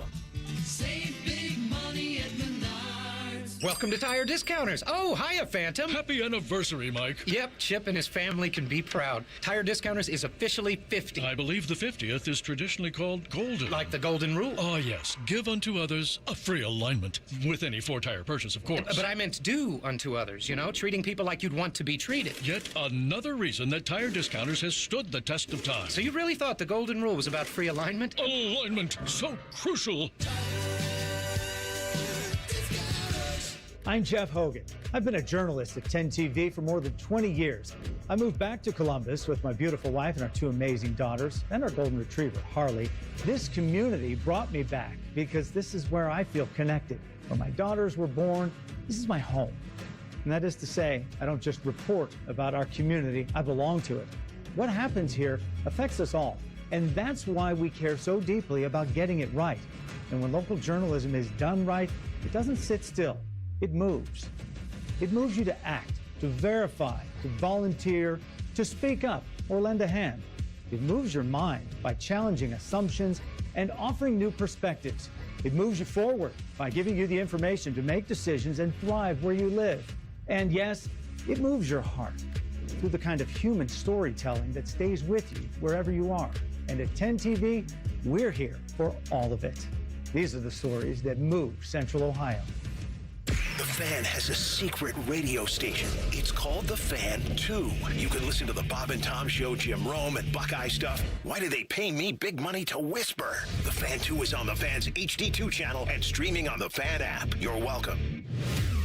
The Fan Poll is sponsored by JT's Pizza and Pub, home of award-winning pizza and $2 tall boys. All day, every day. We firmly believe it's appropriate to tailgate before a youth soccer game. You're listening to Fan Sports Saturday. Thanks again to Blue Jackets team reporter Jeff Svoboda for joining us in our last segment. Blue Jackets drafting 14th overall in the first round Friday night. Before that, actually, the first round of the NBA draft on Tuesday. So we're going to preview that with the Fans basketball knower, Jacob Reimer at 12:30. He and I also got out on Thursday to the shot. Jake Diebler had an open practice and a press conference. We talked to John Mobley Jr. as well about his decision to pull out of the NBA draft process and what he learned. So I know Jacob I don't think he stopped smiling. We came in, that was like 4:00 in the afternoon on Thursday. Then we did the Buckeye show. He was riding high, man. He got to go see some college hoops in person in June. So he was fired up. And so there's a lot we can get into with the hoops team as well. Also, be sure to bring up his terrible taste in Pixar movies. Okay. You might have to remember to do that. I will. Don't worry about that. I'll take care of it. Okay, good. He likes Cars too, Dylan. I don't even know if I've seen Cars 2, to be honest with you. I did a Cars rewatch, actually, recently. 20th anniversary. I don't think I had seen it since it was in theaters, or maybe I had watched, I was younger when Cars came out. I wasn't necessarily like a little kid when Cars came out, but the other day I was home alone and I was like, you know what? Ka-chow. I want to dip my toes in the Cars universe, and I watched, and it stood the test of time. Still a good movie. Cars 2, though, is one of the worst. Very bad. I'd say the worst Pixar movie that exists. Okay. I won't watch it then. We can hate watch it. Or you can see if... So, because Beamer is also in the midst where, his now oldest son is deep into the Cars universe. And so he sees Cars 2 and is exposed to it much more frequently than any human should be. And so Beamer and Reimer will dip into the Tomater universe where he is now an international spy, which makes perfect sense to you, doesn't it? Yeah. Eating wasabi and thinking it's pistachio ice cream. Those two guys, they claim to love it. At least love those jokes. But me, no thank you. I watch sensible human beings like us.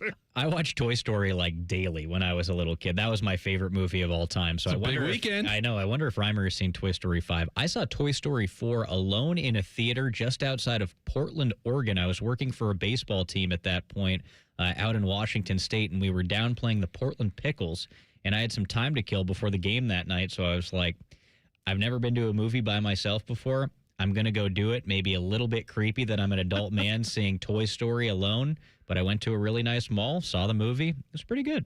I believe that the girls want to go to Toy Story 5 for Father's Day tomorrow. So we'll think that's where we're heading. Looking forward to it. I mean, I obviously grew up with the original version with Toy Story 1. One of our first, I don't know if it was it had to be in the first 3 movies that I ever went to with Allie was Toy Story 3, and she's crying at the end. Yeah, it's not a spoiler. I mean, this movie's been out for 20 years, but when the larger claw is coming to get the toys and they're in the incinerator, and she's like crying over there. And I'm like, what's happening over here? You're a grown woman. They're toys in animation. That movie hits hard. I don't care. I understand. And Nate, if you teared up, that's fine too. But I was kind of like, are we crying for this? I don't know if I'm ready for that. I love the Pixar movies. I am an unabashed Disney adult. I don't hide from any of that. But I haven't been moved to tears by Woody and Buzz or Woody and Bo Peep in Toy Story 4. I do love Duke Kaboom, Canada's greatest stuntman. But he didn't make me cry either. I like the way you say that. I say stuntman. You said stuntman. I like that a lot. Isn't that how they pronounce it north of the border? I don't know. I don't know about that. 12:30 NBA draft with Jacob Reimer. 12:45. We've still got to crown the Dad of the Year.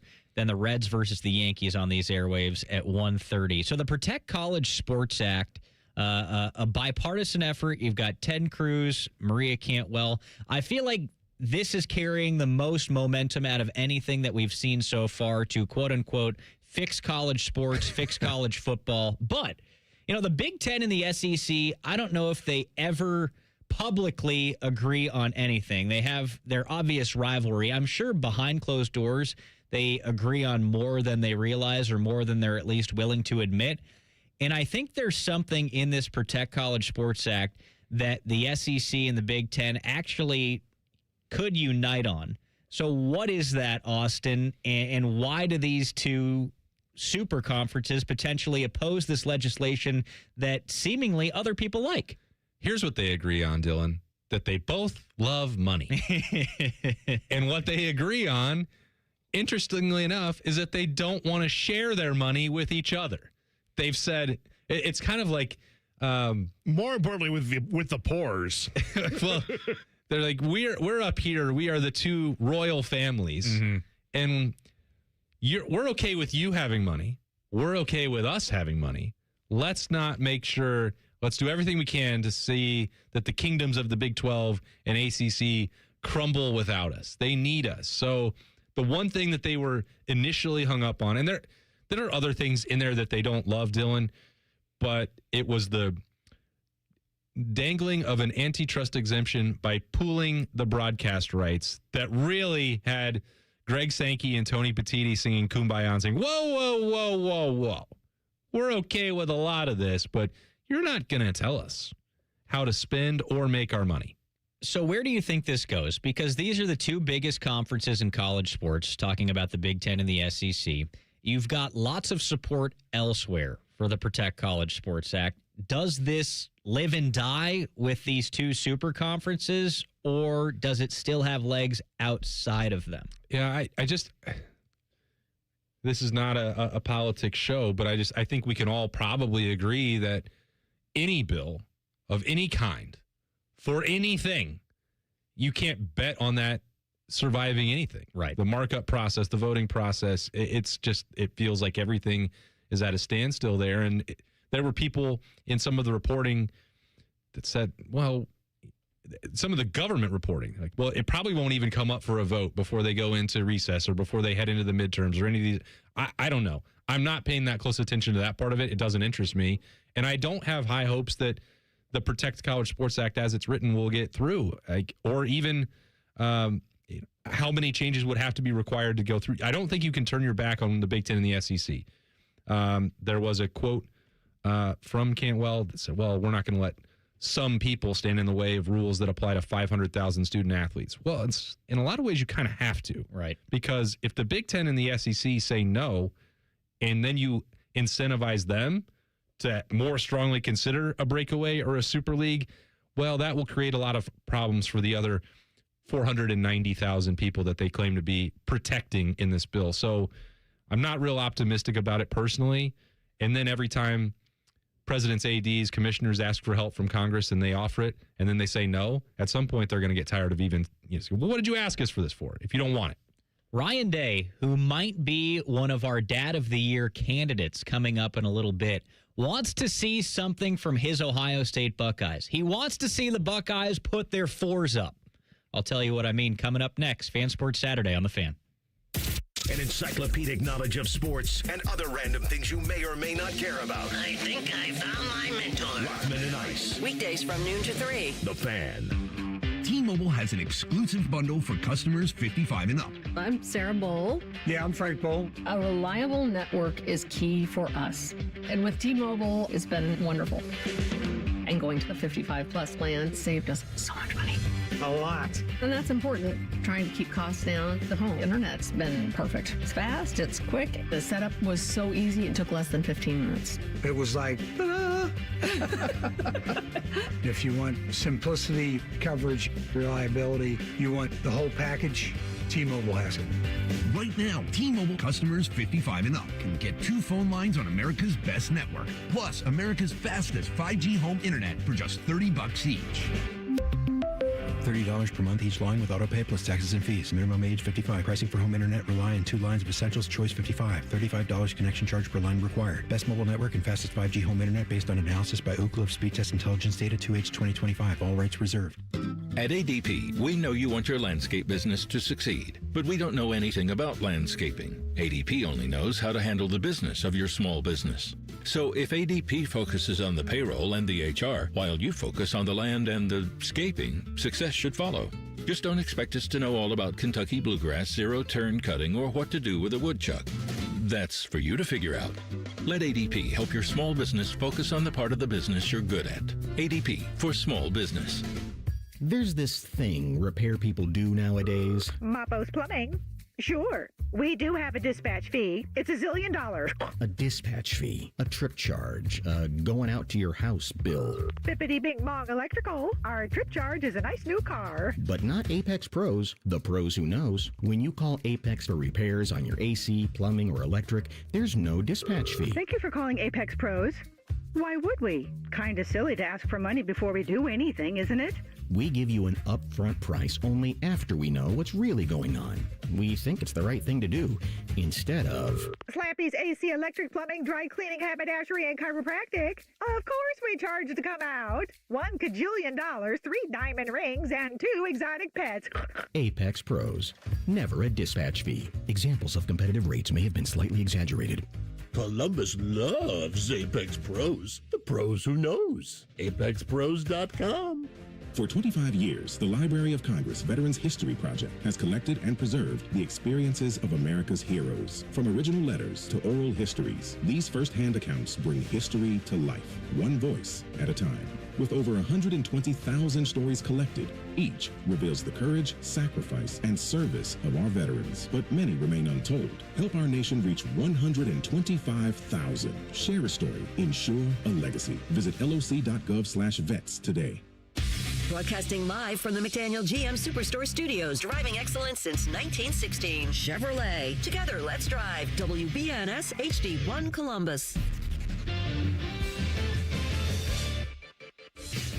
I'm Nate Booterball with your sports update. Last night, action in the World Cup saw Paraguay beat Turkey 1-0. Turkey's loss combined with the United States' 2-0 victory over Australia allowed the United States to clinch Group D and advance to the knockout stage. World Cup action today sees Sweden take on the Netherlands, the Ivory Coast versus Germany, and Ecuador versus Morocco. At the U.S. Open, Wyndham Clark heads into the weekend with a 4-shot lead after a record-setting 36-hole -7. Xander Schauffele, Tom Kim, Sam Stevens, and Matt Fitzpatrick all sit 4 shots back. Clark and Fitzpatrick tee off this afternoon at 3:45. The New York Yankees blanked the Reds last night 5-0 in New York. They square off again today at 1:35 with Andrew Abbott on the mound for the Reds against Will Warren. Catch all the action immediately following Fan Sports Saturday. And in Houston, the Astros beat up the Guardians 9-3. Game 2 of that series tonight at 7:15. Bringing sports news weapons to the Fan, Ohio Sports Destination. Just because it's the weekend doesn't mean we shut up. This is Fan Sports Saturday. Final hour of the program. Dylan Tyrer, Austin Ward, Nate Pooterbaugh with you, talking a little Ohio State football. You know, I think the Buckeyes, they've got one of the toughest schedules in college football this season. Save that Texas game. The Big Ten slate alone for Ohio State is really tough. You know, they go to USC this year. They go to Iowa this season. Of course, they have to go to Indiana this season. They're going to play Oregon. They're going to play Michigan. You know, Nebraska. You never know what's going to happen to on a trip there. Ryan Day, in an interview with Adam Rittenberg, says that Ohio State needs to be really good in the fourth quarter specifically in 2026. You know, Ohio State, I think you look at some of those games last year, in particular the Big Ten championship game, the college football playoff, when they couldn't close out games. And the fourth quarter is key in doing that. As a reporter that covers this Buckeyes team, what do you think when you hear when you hear Ryan Day say that the Buckeyes need to be really good in the fourth quarter in 2026? Yeah, he's been very consistent with that messaging, going back to the way that the season ended and then throughout spring camp, and an emphasis on this thing has to be ready by this point. The schedule starts right away.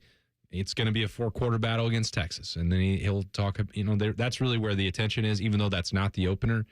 But also as it extends all the way through the college football playoffs. There was a question I guess we were maybe 3 weeks into spring camp, and like, hey, we haven't really heard much about Connor Hawkins, the new transfer portal kicker that you brought in. You got a new long snapper that's in the program.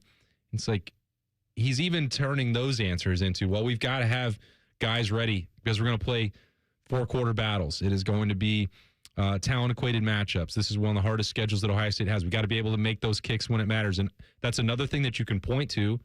From the Indiana loss in the Big Ten championship game, it wasn't quite as. It was still a factor, not the factor against Miami in the Cotton Bowl, but whether it's talking about kickers, whether it's talking about kickoff returns, like all of these things have been emphasized that it's got to be 60-minute games. And I know that that's not reinventing the wheel.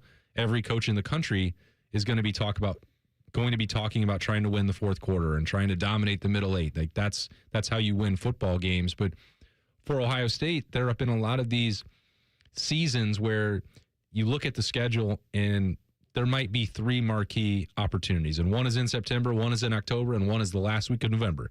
And sometimes that would be, fuel for people around the country to point to Ohio State and say they have a soft schedule. I think that undervalues the difficulty of surviving in the Big Ten, but you could also kind of see their point. That will not be an argument that can be made against this Ohio State team. It did come up even going into the postseason. Well, they weren't tested enough before they played Indiana and Miami. All right, well, that will not be the case. You can go through, you left out, Dylan, not on purpose because you already listed 6 really good games, but taking on Illinois right at home is going to be a challenge. Anytime you're going to Iowa City, the trip to Nebraska you referenced late in the year, who knows what that's going to look like.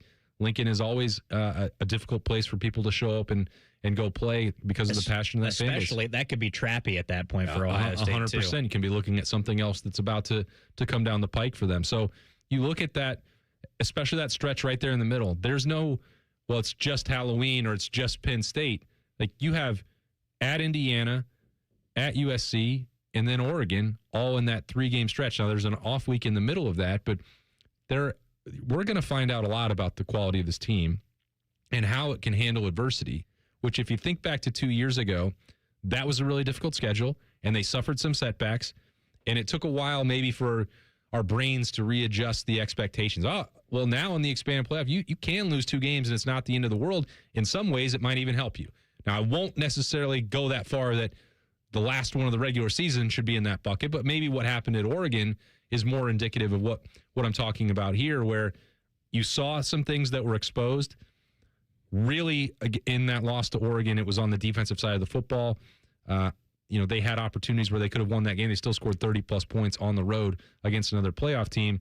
You should be winning that game. Well, they adjusted the way that they played on that side of the football, and Ryan Day was talking at that time about re-engineering the defense, and that was the buzzword for a couple of weeks. They did that, and then they went on that run. Defense was awesome in the loss in the game, and then it was phenomenal all the way through on the run to the national championship. But, they had opportunities where it was really exposed. The thing that Ryan Day said a year ago that I think will inform the way he's talking about this 4-quarter stuff is that the issues are always there, whether you win or you lose. But they are much harder, Dylan, to correct when you win and when you're winning comfortably. Sometimes there are silver linings to losses.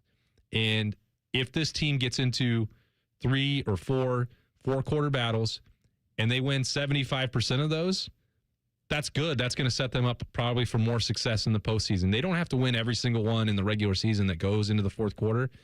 Some of those scars will be valuable for them. There are, as everybody knows, 51 new players in this program. If it's always easy for them, that might make it hard for them to reach their true potential. So a lot of the stuff, whether that's summer OTAs, team runs, going back to mat drills, the way that they set up spring camp was designed to put them in spots where it's like, all right, the ball's down and the clock is running with 90 seconds left. Here's your scenario and go score. So they're preparing for that, and they know that the schedule is not going to make it easy for them. And I think this being a point of emphasis at this point for Ohio State is a really nice thing. You think back to the last couple of seasons, the question was not whether or not Ohio State would be closing out games or, hey, we need to focus on that middle eight or, hey, we need to focus on the 4th quarter. It was, hey, we've got a new quarterback this year. What's this all going to look like? Hey, we've got a new defensive coordinator this year. What's this all going to look like? We have questions here, there, everywhere, you know? Ohio State has an established quarterback now who I think is going to have a big season for them in year 2. They obviously have talent at wide receiver and Jeremiah Smith. I know there are questions behind him, but there is talent there, as there always is at Ohio State. But the fact that, you're not talking about, oh, my God, we've got to get this guy comfortable with our offense.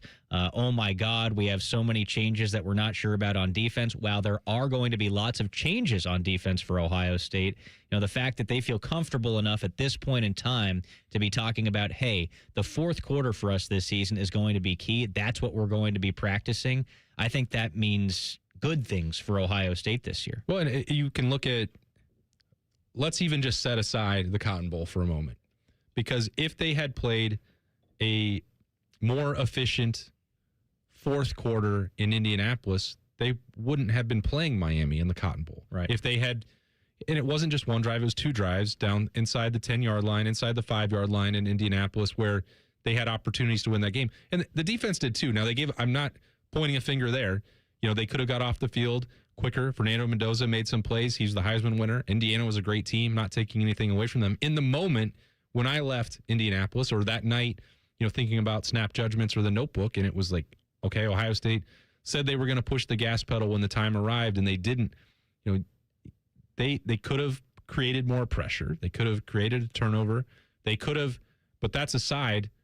If you give up 13 points to the number 1 team in the country, or the eventual national champion, you should win that game. And it was those 2 drives and being able to finish them in the clutch. It wasn't just the missed field goal. I think some of this was also coaching decisions that Ohio State wasn't in a lot of them. Well, the second that they sent Jaden Fielding out to try the tying field goal, I said in the press box, and there are a lot of people that can attest to this, it's not hindsight, I said this game's over. Because the defense was starting to give up, some longer throws. It wasn't leading to touchdowns. But playing for overtime in that game, I did not think was beneficial. And also thinking about the inefficiency that they were showing once they got into the red zone, they just didn't seem to have a great plan for that. So it was lack of execution in the final moments. I think it was a poor game plan. Also, we can loop in, the changes that were going on, and Brian Hartline is the offensive coordinator, and everything that occurred that week with signing day and him taking the South Florida job and all that. But the Buckeyes are never going to make excuses for that. All they can do is correct it so that it doesn't happen again. And I think that the way Ryan Day has tackled this new challenge, this next challenge for him running the program, has been impressive so far. But that job is only halfway done right now. So some rare relative stability, at least on offense, for Ohio State in this day and age in college football allows us to have this conversation, right? And allows Ryan Day to say something like that, hey, we feel good enough about the rest of our game that our focus right now is really grinding on those fourth quarters, because those fourth quarters are going to be key in helping us win games this season. And again, that's because Ohio State has a lot coming back on offense, particularly at that most important position, the quarterback spot. But, something is really important, at least to me, when it comes to closing out these games. And, I think in some respect, we've talked about chasing games or trying to come back in games, at least when you're talking about, what happened against Indiana, what happened against Miami. Putting away games, a lot of that has to do with running the football. Yeah. And ESPN just came out with their top 10 running backs in college football. A Buckeye is not on that list. We're going to discuss next Fan Sports Saturday on The Fan.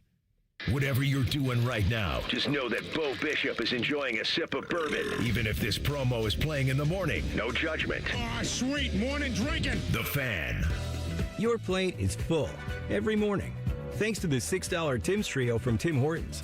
Freshly brewed coffee, a hearty breakfast sandwich with a freshly cracked egg, and a daily baked donut. All of that for just $6. Yeah, that is a full plate for sure, but it's one less thing on your plate to worry about. So enjoy it to its fullest.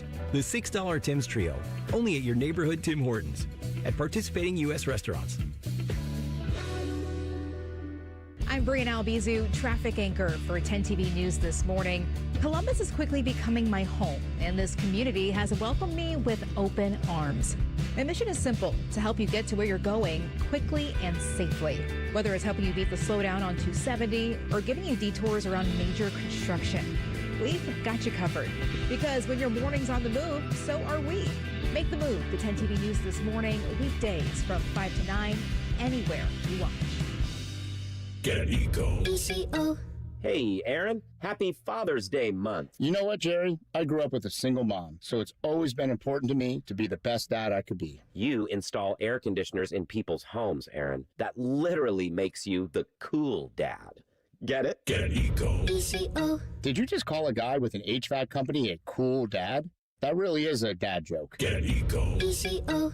A cool dad like you can install a new air conditioner that makes the whole family cool. Well, a really cool dad would repair the air conditioner they have. And leave more money for Father's Day presents. With our AC Repair Buyback program, we'll even credit you any money you spend on the repairs against the purchase of a new system, if you change your mind and replace it. Get Eco. ECO. Hypothetically, Aaron, what does a guy like yourself look for in a necktie? I don't wear ties, Jerry, and I'm certainly not your dad. Get Eco. ECO. Eco plumbers, electricians, and cool dad HVAC technicians. GetEco.com. My mom is a veteran and she was injured in the line of duty. I hurt my leg in a training accident when she was only 2 years old. She had 7 different surgeries over the span of 9 years, and there were tons of complications. I couldn't be the mom my kids needed me to be. She missed so much. After my last surgery, I got an infection so bad I thought it was going to kill me. I told her she couldn't leave me yet. There was still so much she had to see. I hadn't even graduated. I'm doing much better now. I may have lost my leg, but I've gained so much. I'm an active part of my kids' lives. She can kick a mean soccer ball. DAV's been there for me and my family. Through thick and thin, they've had our back. Every year, DAV helps more than 1 million veterans like Sandy get the health and disability benefits they've earned so they can achieve victories great and small. My victory is getting my life back. I got my joy back. We got our mom back, thanks to DAV. Support more victories for veterans. Go to DAV.org. Whoa, what's all this? These screens, the food? All for the game, bro. Dude, let us pitch in. No need. I've got it all covered. With T-Mobile, I'm saving $1,000 bundling my wireless and internet. No way. Really? Yep, and the price of my plan won't change for 5 years. Wow, I'm definitely switching to T-Mobile. Goal! Here's to score big with T-Mobile. Families save up to $1,000 a year when they bundle fast, easy to set up, all-in 5G home internet with 4 phone lines on Experience Beyond. And your plan price? Guaranteed for 5 years. Stay connected con tu gente and catch every match with T-Mobile. Join now at T-Mobile.com. Price guarantee on talk, tax, and data. Exclusions like taxes and fees apply. Savings based on third line free via monthly bill credits. Internet discount with $15 in monthly bill credits and auto-pay discount. Qualifying credit required. Credits may take up to 2 bill cycles and will stop if you cancel any lines or change plans. Dip it, dunk it, smother it. It's queso gone wild at Hothead Burritos. Try our new loaded potatoes covered in queso and topped off with hardwood smoked bacon, burritos, bowls, nachos, and more. Hothead Burritos. Get up and get you some queso. Everybody thinks they're a great driver. Outlaw Motor Speedway gives you the chance to prove it. Experience professional racing simulators, full motion rigs, and some of the world's iconic tracks right here in Grandview. Race your friends, join a league, or bring the office out for an unforgettable corporate event. And when the checkered flag drops, keep the night going with great food and drinks here or next door at Agave and Rye. Then climb back in the driver's seat and see who's got what it takes. Book your race today at outlawsimracing.com. At St. Jude, every innovation we make is a moment we give to children with cancer everywhere. But we can't do it without you. Learn more at stjude.org. Bishop and Friends. He's terrified of the water. Apparently, he snorkeled for the first time. An Italian guy snorkeling like that is not a good scene. I hope he had some sort of a vest on. Bishop and Friends, sponsored by Diamond Cellar. Weekdays from 9 to noon on The Fan. Fan weather. From the Logan AC and Heat Services Weather Center. We have overall quiet weather for the weekend. We'll see a partly sunny sky here Saturday. Could be a stray shower here or there. Otherwise, we'll plan on highs in the upper 70s and breezy. Mostly clear tonight, down to 60 for a low. For tomorrow, gradually increasing clouds. Could be a shower late in the day. Highs climb to around 80. For The Fan, I'm 10 Weather Impact meteorologist Justin Gertz. We are your radio home for the Buckeyes, Browns, and all the NFL games you can handle. We may have a bit of a football problem. Oh, yeah. The Fan, Ohio Ohio sports destination. Instead of annoying national people talking to you this weekend, we've opted for annoying local people. This is Fan Sports Saturday. Final hour of the show. We've got Jacob Reimer coming up in just a bit to talk about the NBA draft. We will crown a Dad of the Year at 12:45, and after that, the Reds and Yankees take over these airwaves. Our last segment, we were talking about Ryan Day's comments about the focus on Ohio State's fourth quarters this year, winning the fourth quarter. And I made the point that I feel like a big part of winning these ball games, at least putting them away in the fourth quarter, is the ability to run the football. And with that, ESPN recently put out their rankings of the top 10 running backs in college football. Bo Jackson, Ohio State running back, is not on the list. Kejuan Lacey from Ole Miss is number 1. Jaden Baugh from Florida is number 2. Ahmad Hardy from Missouri is in that 3 hole. Mark Fletcher from the U is 4th. And Isaac Brown of Louisville rounds out that top 5. A surprise, Austin, that Bo Jackson isn't listed here, or not really shocking? I would kind of cop out and say a little of both, Dylan, and here's why. I think I'm surprised because an Ohio State running back who is coming off a year as a true freshman where they run for 1,000 yards is an easy selection to put in your top 10. Nobody would bat an eye. They would understand fully why he's there and what the potential would look like for him in year 2 with improvement. But I don't find it off base, and it tells me that, maybe they're considering all the other factors in a lot of discussion that is happening around the Ohio State backfield right now, which is Bo Jackson is coming off of an injury now. He had the offseason surgery. He missed all of spring football. So, it's not as if there's some smooth, immediate transition from running for 1,000 yards and then you get to go right back in the weight room or get through spring camp and acclimate to a new offense and new running schemes with Arthur Smith and all that part has been interrupted for Bo Jackson. And so I think if you're, and we can't be 100% certain how much, the early season sort of, he got a lower body injury. I understand in the first part of the year, there was the conversation about the ball security. Could he get more carries? Is there a fumble concern? Late in the year, it was a shoulder. I don't know how much of that, limited Bo Jackson in terms of in those Indiana and Miami games, there were opportunities where the offensive line had it blocked up. There were holes, and the second-level defenders were able to win battles against Bo Jackson and bring him to the ground. I'm not expecting perfection by any stretch of the imagination, but if you're looking at Ohio State and Ryan Day asking for more explosiveness, a lot of that could have come from the run game and not necessarily had to be generated by the passing attack. And so that would have been the thing where, if you're Carlos Locklin, the Ohio State running backs coach, you're trying to unlock that potential. That's the key area of improvement that Bo Jackson had to make.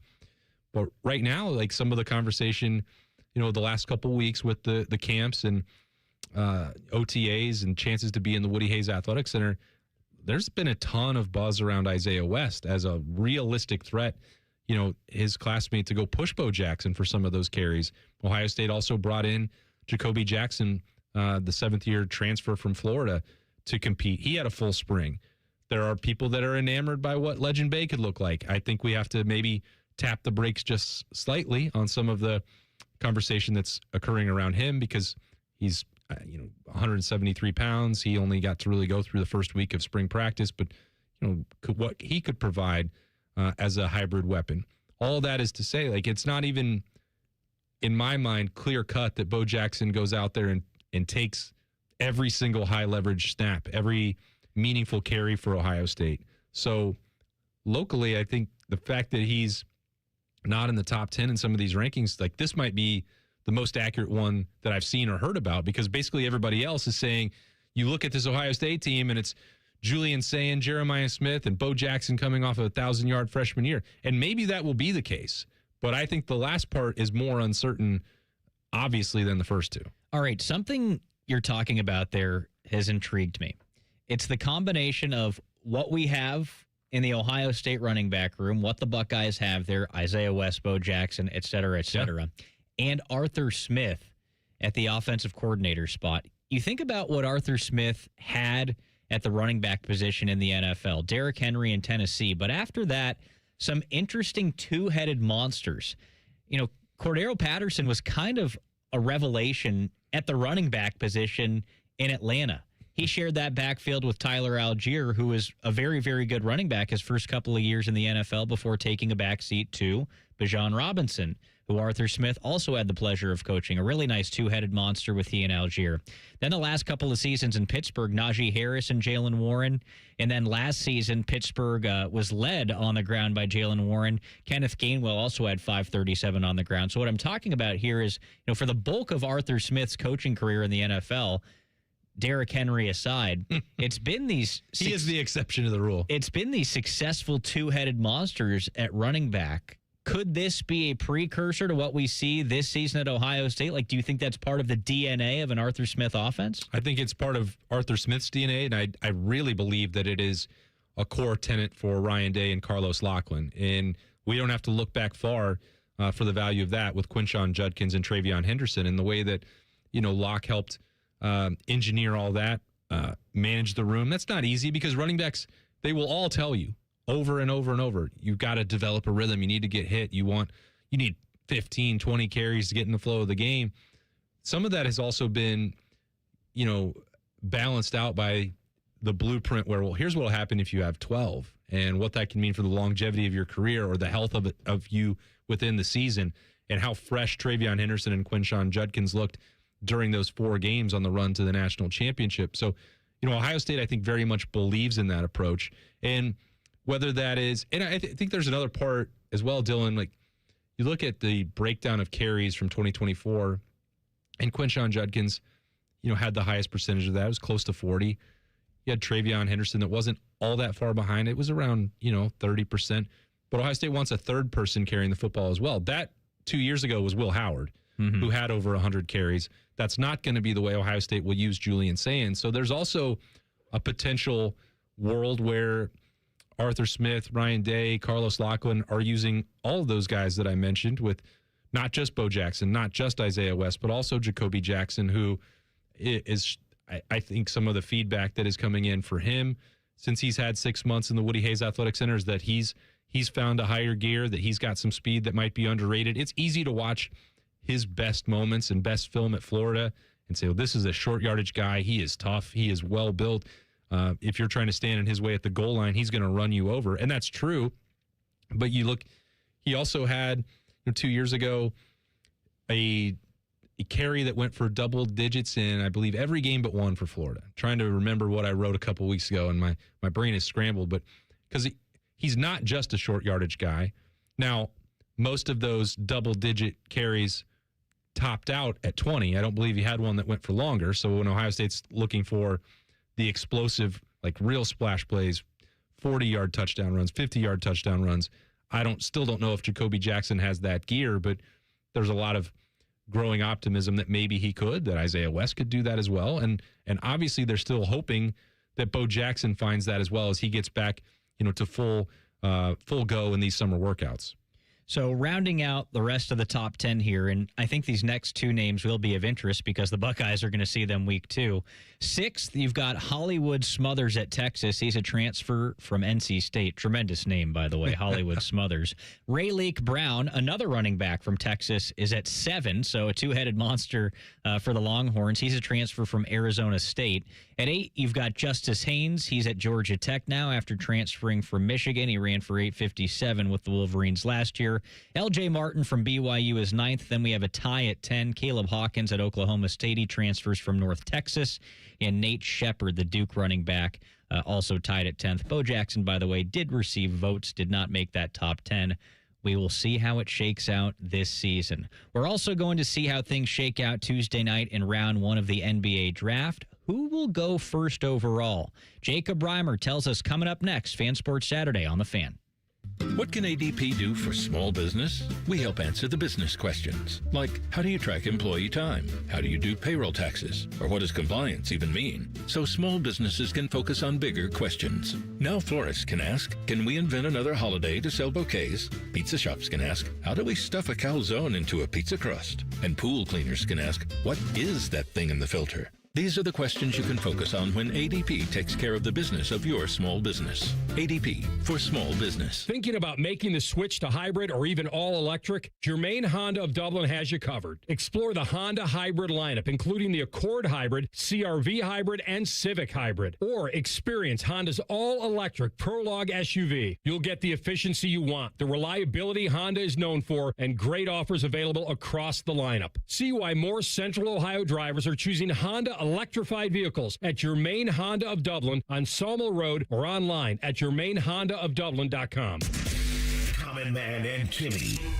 Voted America's dumbest show by Marconi voters. Common Man is a Columbus radio legend. And by legend, I mean it's a miracle he hasn't been fired yet. And Timmy is, well, Timmy will complain about anything and everything. And he kind of looks like a woman. Giggity, giggity, giggity. So there's that. Common Man and Timmy. Sponsored by Hinderer Motor Company. Weekday afternoons from 3 to 6 on The Fan. Common Man and Timmy here for Hollywood Casino Columbus. Oh, Common Man, we got lots of exciting things this month. That's right, like the grand opening of the new hotel so you can stay and play. Plus, we got lots of great entertainment lined up now through October. We got the Hollywood Tribute Band concert series, from the timeless magic of the Beatles to the fire and swagger of Johnny Cash. And don't forget about the $250,000 Sweet Spins drawings on Saturdays through June. You can win $250K cash or a 2-night package at the new hotel. Gambling problem? Call 1-800-GAMBLER. The Big Nine was a sad, incomplete place. Enter Ohio State. The rest is history. The Buckeye Show. Weeknights at 6. The Fan. Sports talk, weekend style. You're listening to Fan Sports Saturday. Dylan Tyrer, Austin Ward, Nate Prudabaugh with you on this now Saturday afternoon.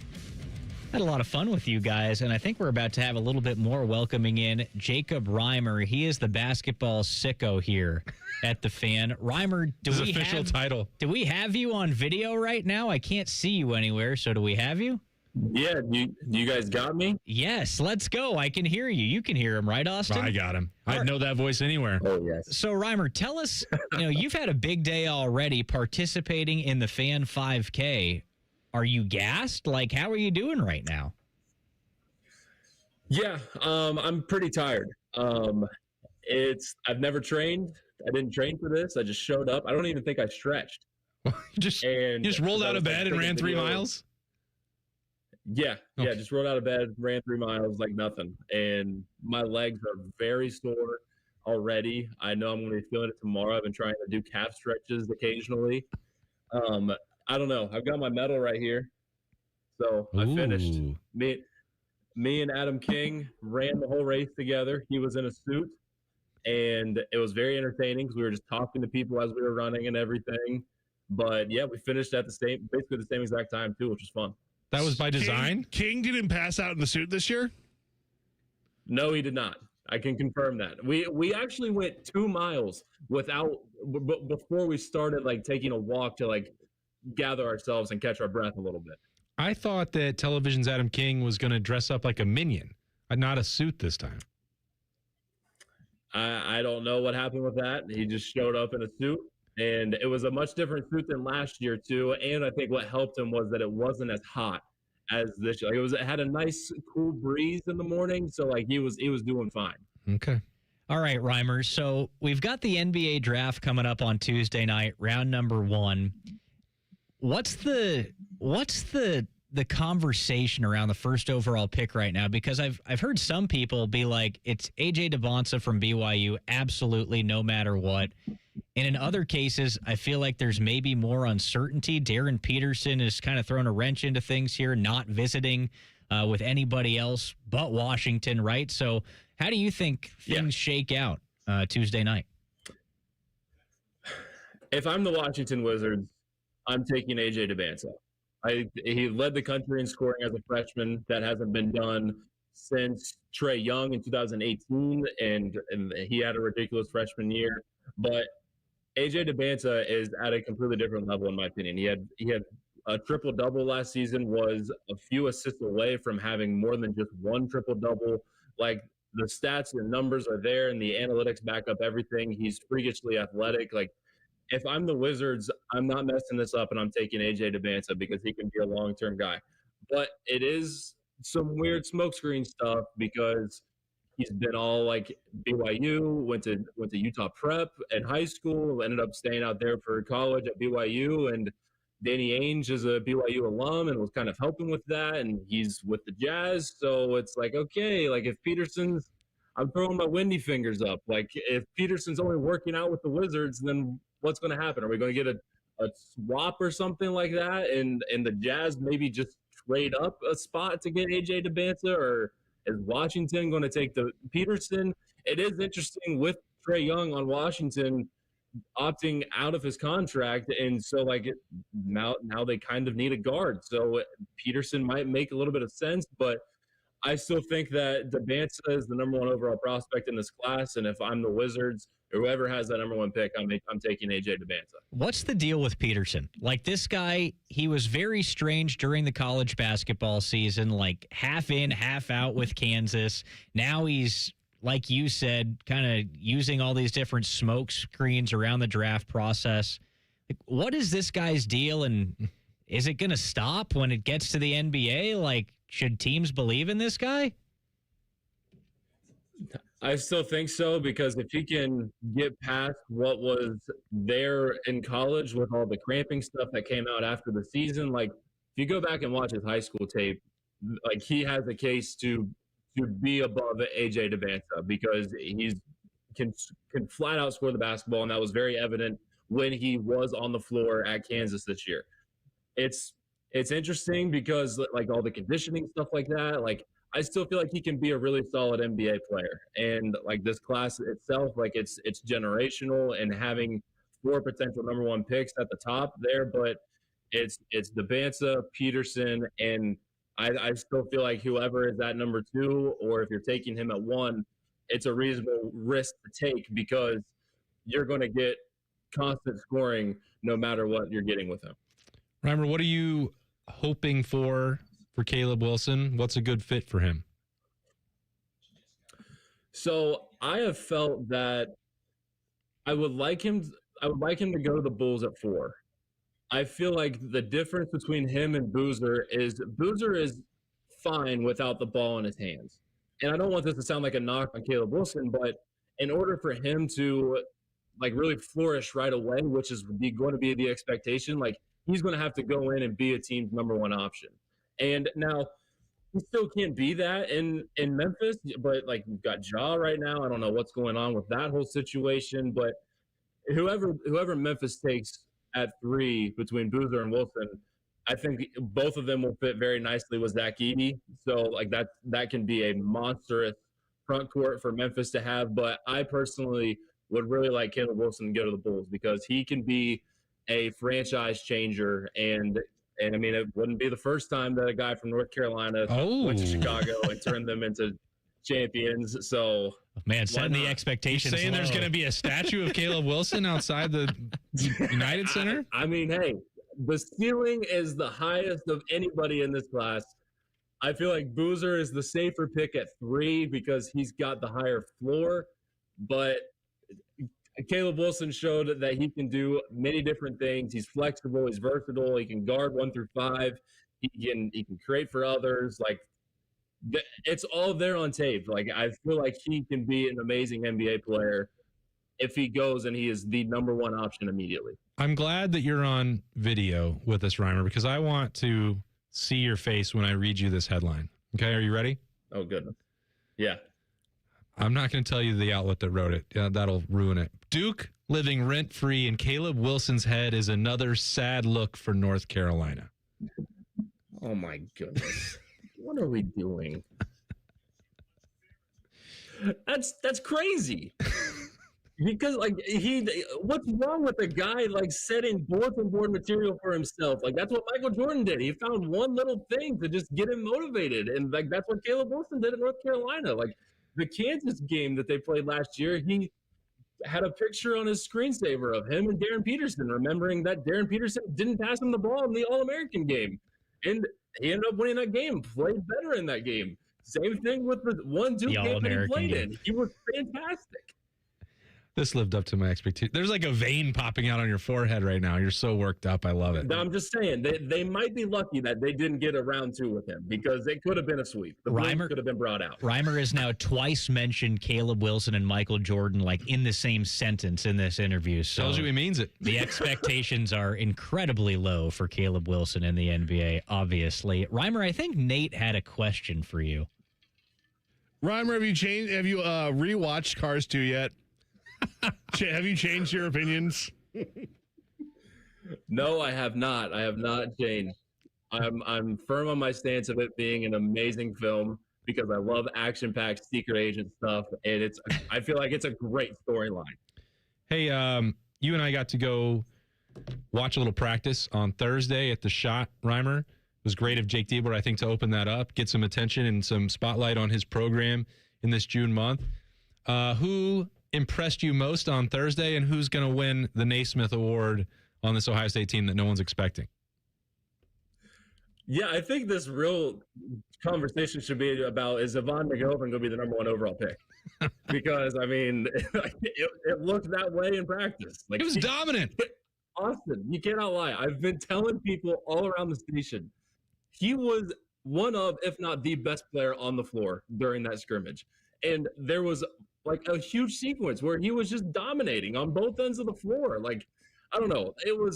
My jaw was on the floor. I was having a great time because it was just like, that's what you needed from Ivan Nagovin going into year 3. You needed him to make a little bit more of a step. Now, I want to make sure, like, yes, having size is awesome, but the team is still built around Mobley and Bynum, and those are going to be your 1 and 2 guys.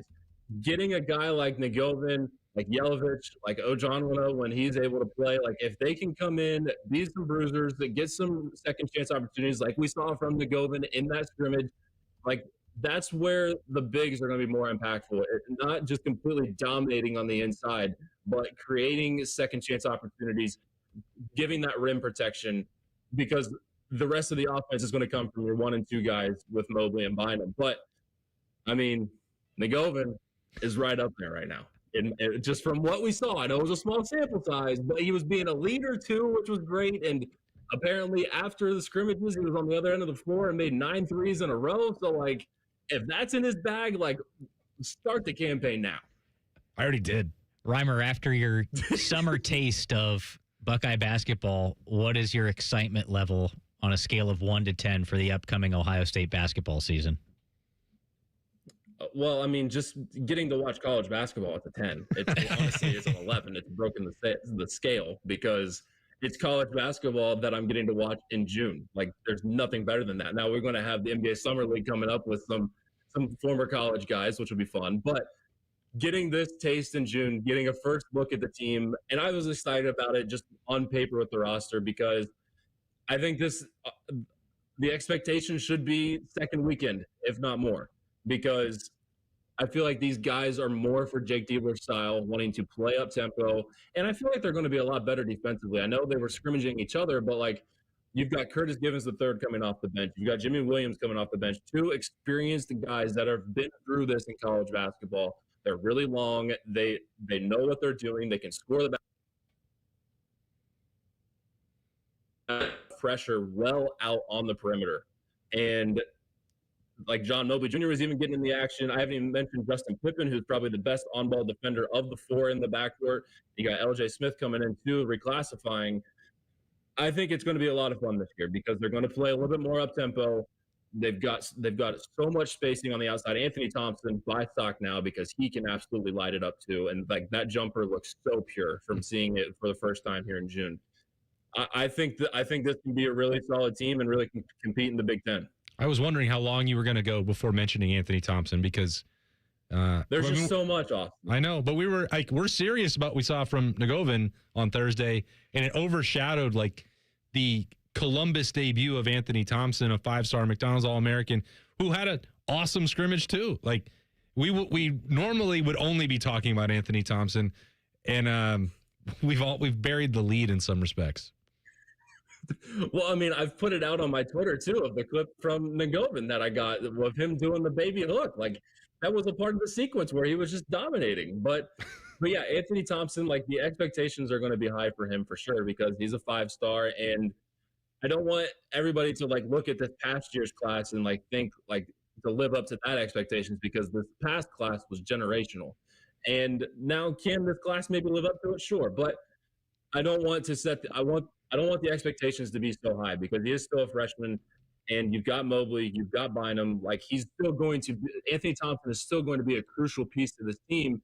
And with his ability to shoot the basketball, it just gives them another weapon to help take that pressure off Mobley to where he's going to be able to get some still 100% going to make a big impact on this team, measured in at 6'9", which is fantastic. Like, he's going to be able to get a shot off over anybody with his long arms. Like, he's going to be a really solid player in Columbus. The Fan's own Jacob Reimer. Nobody cares about college basketball more than Jacob Reimer. I would put money on that. Reimer, where can people follow you for the latest on not just Buckeye basketball, what's going on at the Fan, but college basketball in general?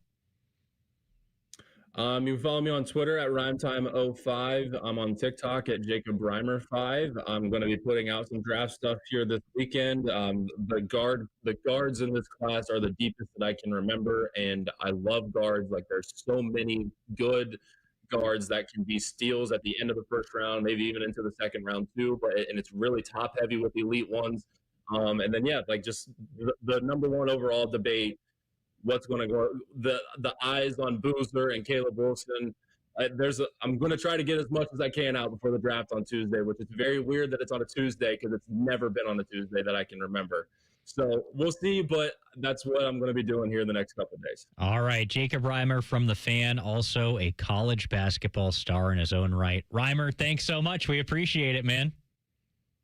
Yeah, thanks, guys. Appreciate you guys having me on. All right. There he is, Jacob Reimer, also a potential nominee for our Dad of the Year. He's a new dad this year. That's what we're doing next. Father's Day tomorrow. Coming up, we're going to crown a Dad of the Year. We've got all of our picks. Fan Sports Saturday right here on The Fan.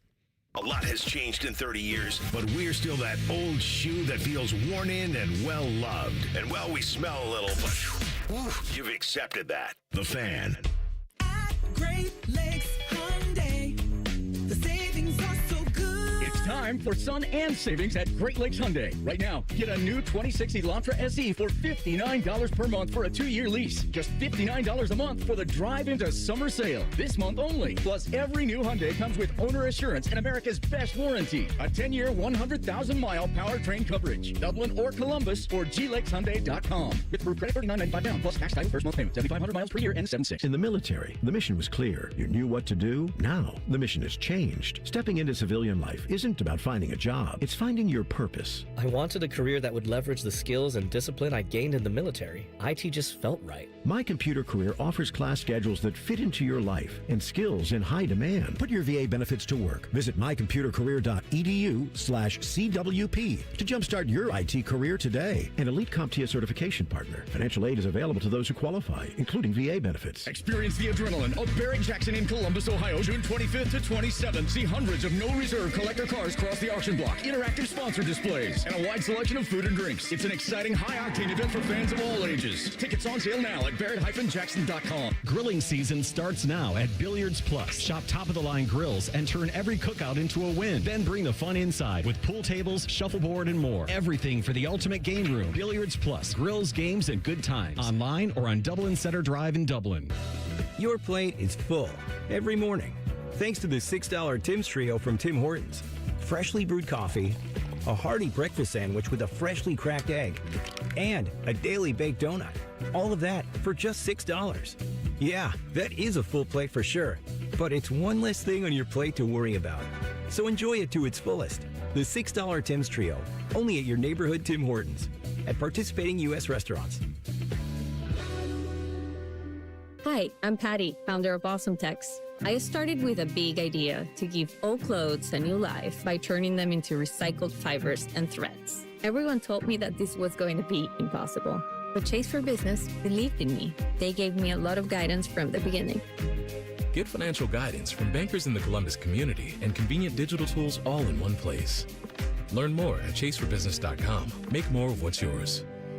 Real customers compensated. JP Morgan Chase Bank and a member FDIC. Hey, it's Timmy Hall for Central Ohio's most trusted orthopedic practice, Orthopedic One. A couple years ago, I felt like I was breezing through life. I was tearing through rounds of golf, and it hit me. Excruciating hip pain. Hip that would not go away until I saw my friends at Orthopedic One. Then, bye-bye pain. So if you're dealing with constant pain or you suffered an injury, start with the specialist. Start at orthopedic1.com. There's no referral required, and there's several convenient locations in Central Ohio. Schedule your appointment at orthopedic1.com. Well, Lorenzo, the pitch looked good. Yeah, so green. USA keeper was decent enough. Didn't have much to do. 99 minutes. Not a single goal. Well, Bet365 sure came through, though. I bet $10 and get $365 in bonus bets just for signing up. At least someone scored. Bet365. Winning is everything. Gambling problem? Call 1-800-MY-RESET. 21 plus only. Must be physically located in Ohio. T's and C's apply. In-app only. Hey, y'all. It's the Rocket Roger Clemens here. Spent a lot of time pitching heat. Years later, the pain in my joints remind me of those days, but I'm not looking to sit still, and I definitely am not interested in going under the knife. That's why I chose QC Kinetics. Not just for elite retired athletes. QC Kinetics gives everyday folks joint pain relief using regenerative treatments that work with your body to help repair joint damage. No surgery, no long recovery, whether it's your knees, hips, shoulders, or back. My friends at QC Kinetics will help you get moving again so you can get back to doing the things you love. QC Kinetics medical professionals will look at your x-rays or MRI to determine if you're a good candidate. I trusted QC Kinetics to help me feel like myself again, and I'm proud to recommend them to you.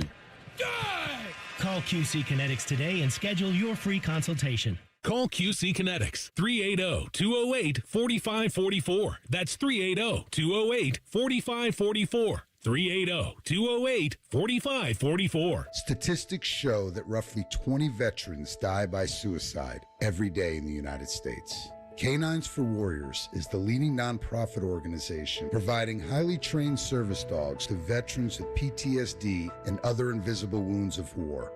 Backed by scientific research, Canines for Warriors has transformed the lives of more than 1,000 veterans, helping them reclaim their independence. To find out more, please visit caninesforwarriors.org. Common Man has hosted shows with radio royalty, Spielman, Tor, T-Bone, just to name a few. So listen to his new show with Timmy Hall. If man can pull this one off, he's a miracle worker. Common Man and Timmy. Weekdays at 3. The Fan. The Fan Guest Hotline is sponsored by Columbus, Worthington, Air, and Bryant. Doing whatever it takes to keep you and your home comfortable. The Fan. During weekend programming, pants are optional. Look at my butt! However, leather chairs may have been a bad choice. You're listening to Fan Sports Saturday. There are not a lot of good rounds happening at the U.S. Open at the minute. There are a couple of absolute bangers going on, though. We were talking to Jacob Reimer in our last segment, and I couldn't help but notice Emiliano Grillo has made 4 consecutive birdies. He is 4 under through 9 holes, now tied for 7th in the tournament. Michael Kim being outdone by Grillo. He's 3 under through 10, even for the tournament, tied for 12th. So we've got a couple of guys making runs amid these really tough conditions. Otherwise, there are some big numbers out there today. Dylan Wu is 10 under through 15 holes. Eric Lee, an amateur, is 6 over through 14. Nico Echeverria is 5 over through 12. Peter Uihlein, 5 over through 13. So, yeah, you get the point.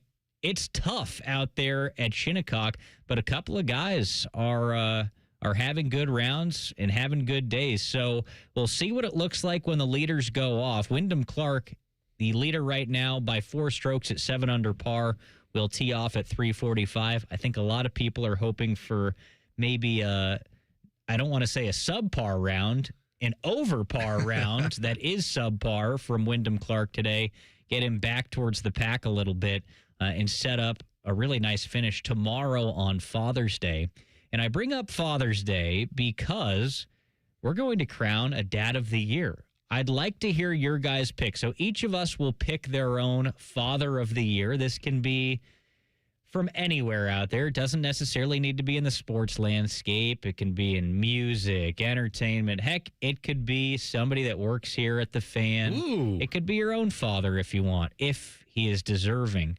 So with this being our final segment of the show, and I thank everybody so much for being with us this afternoon, this morning. It's been a lot of fun chatting with you. Nate, why don't you lead us off with your Dad of the Year? I mean, if I'm going to go sports, I'm going to go with Mark Ingram. Okay. Have you seen the viral video? No, tell me about this. So there's a viral video that went around last month. His daughter is setting a record for like a 400-meter sprint or something like that. And as a proud father watching his daughter doing this, he's running down the sidelines backwards, encouraging her and cheering her on, not realizing that the hurdles are right behind him. This is Mark Ingram, the former Alabama and NFL running back. It is very, very funny, but it is a very proud dad, even tumbling backwards as he hits the hurdles, still cheering on his daughter. It is a lovely thing to see. Love that. Boy, Mark Ingram. So, Mark Ingram, what do you got here, Austin? I got a couple candidates that were in the mix here. First of all, Jeff Ward, my father. I think he is keeping the 97.1 The Fan YouTube channel and the streams in business, watching as much content as possible down there in Texas. So much respect. It's funny to me because, like, you know, I'm looking forward to the Father's Day call, you know, with him tomorrow, and we text back and forth, obviously, during the U.S. games or you know, whatever. He's my dad. He's your dad. You can talk to him whenever. We stay in contact, but you know, sometimes there'll just be something that I talk about on the radio, and I've not mentioned to him in any other capacity, and he'll just be like, "Hey, heard you played golf at North Star last week." I was like, "Yeah, I did. How did you know that?" I don't know. You and Beamer were on the Buckeye Show talking about it. It's like, looking forward to the Marysville Marathon. Can't wait to hear about that. Like, it's great to have a dad that is still supporting me and my work now that I'm into my 40s is great. It's awesome. It's so rewarding. I think, you know, Obafemi, I'll throw him out there on Monday night for becoming the father to Dominic Mysterio. He told him that he would. And the promo, Nate Dogg, I mean, what Oba is doing right now. Oba's the man. He is the second best thing in WWE right now, behind El Grande Americano. Yeah, I mean that. You weren't lying. You were hyping up that match. It's like, I don't know if it's going to live up to it. It's great. It was the match of the year. There's no doubt.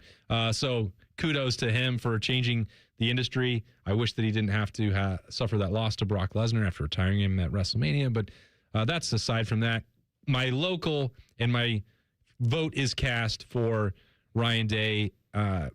Aside from everything else that he does, you know, to be a father figure to 100 Buckeyes in the Woody and overseeing that program, then doing the charity work with the On the Sleeves, with Nationwide Children's, with expanding that to New Hampshire. He did an event there after the NFL draft a couple months ago that was really cool. He has an accomplishment with RJ Day now, committing to Northwestern as a quarterback. So what a load off the shoulders that is for a dad. Remarkable work. I saw them on Monday together. Ryan Day had RJ out to go play in the Ohio State coaches outing. So as they were going around, like, spending that extra family time together in the summer where they can is still very cool to see. It's tough in that line of work. And there are lots of, obviously, fathers on that Ohio State coaching staff. I don't mean to pick one over the other because they've all got things planned up for their families with this upcoming vacation when they get to tomorrow night after the official visit weekend, and a chance to really spend 3 or 4 weeks with just nothing but, you know, family time. But, you know, in Ryan Day's shoes, that's, you know, the coaches outing is another fundraising opportunity. And he's like, no, I'm bringing RJ. He's about to go off to college here in probably 6 months. I assume he's going to enroll early. I don't know that for sure, but, you know, he's coming along with me. He's riding in the cart. He's going to hit golf shots too. All very cool. So kudos to the head man down there in the Woody. All right. For me, I've got a guy that made a stunning late push out of nowhere, and that's Jason Williams, the former NBA player, Ooh. White Chocolate. We saw him a lot on social media over the course of the last couple of weeks following his daughter, Mia, the NCAA softball player, all that saga with her transferring from Florida to go to Texas Tech, her being hit by pitches, her hitting walk-off home runs. She's an electric softball player in her own right, but you know, Jason Williams was all over social media following her around. I think he was, you know, he's obviously went to Florida himself, and he's doing the chomp right in Florida fans' faces. It's war for Jason Williams. So he's a ride or die with his daughter. As he should be.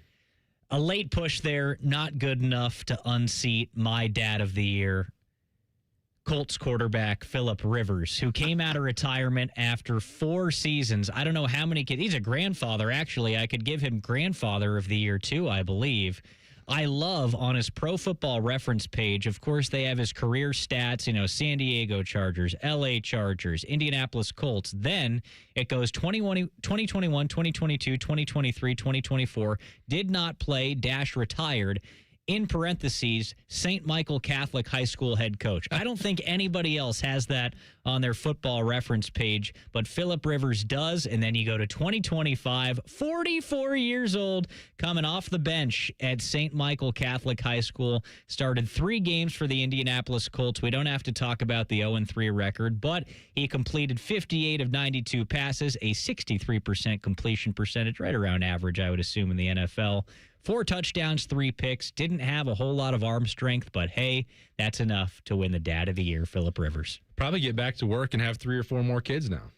I guess so. He's got the money. The insurance is re-upped through the NFL after getting back out there. So respect to Phillip Rivers. That was quite the feat. That was quite the feat. That's great. I wish that I could put myself in the mix for sacrificing a little on Friday.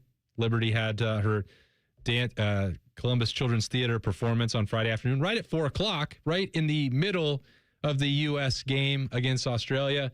Allie's like, you don't have to go. I'm like, of course, we'll figure out a way. So we were able to watch the first half at an establishment down the street from the theater, and then I had the phone up during the performance. I have to downgrade and dock myself a few points for that, but I did watch all of it, Nate. Come on. And I didn't turn down the offer from. All right, I didn't accept, I should say, the offer from Allie to skip it entirely. That would have put me on really poor footing for Father's Day Sunday. You got to earn it. You were working double duty in respect to you, but not quite good enough That's not good for enough, Dad of the Year. All right, guys, this was so much fun. Thanks for being with us. Thanks for being with me. Coming up next, the Reds and the Yankees. Big one here for the Redlegs Fan Sports Saturday on The Fan.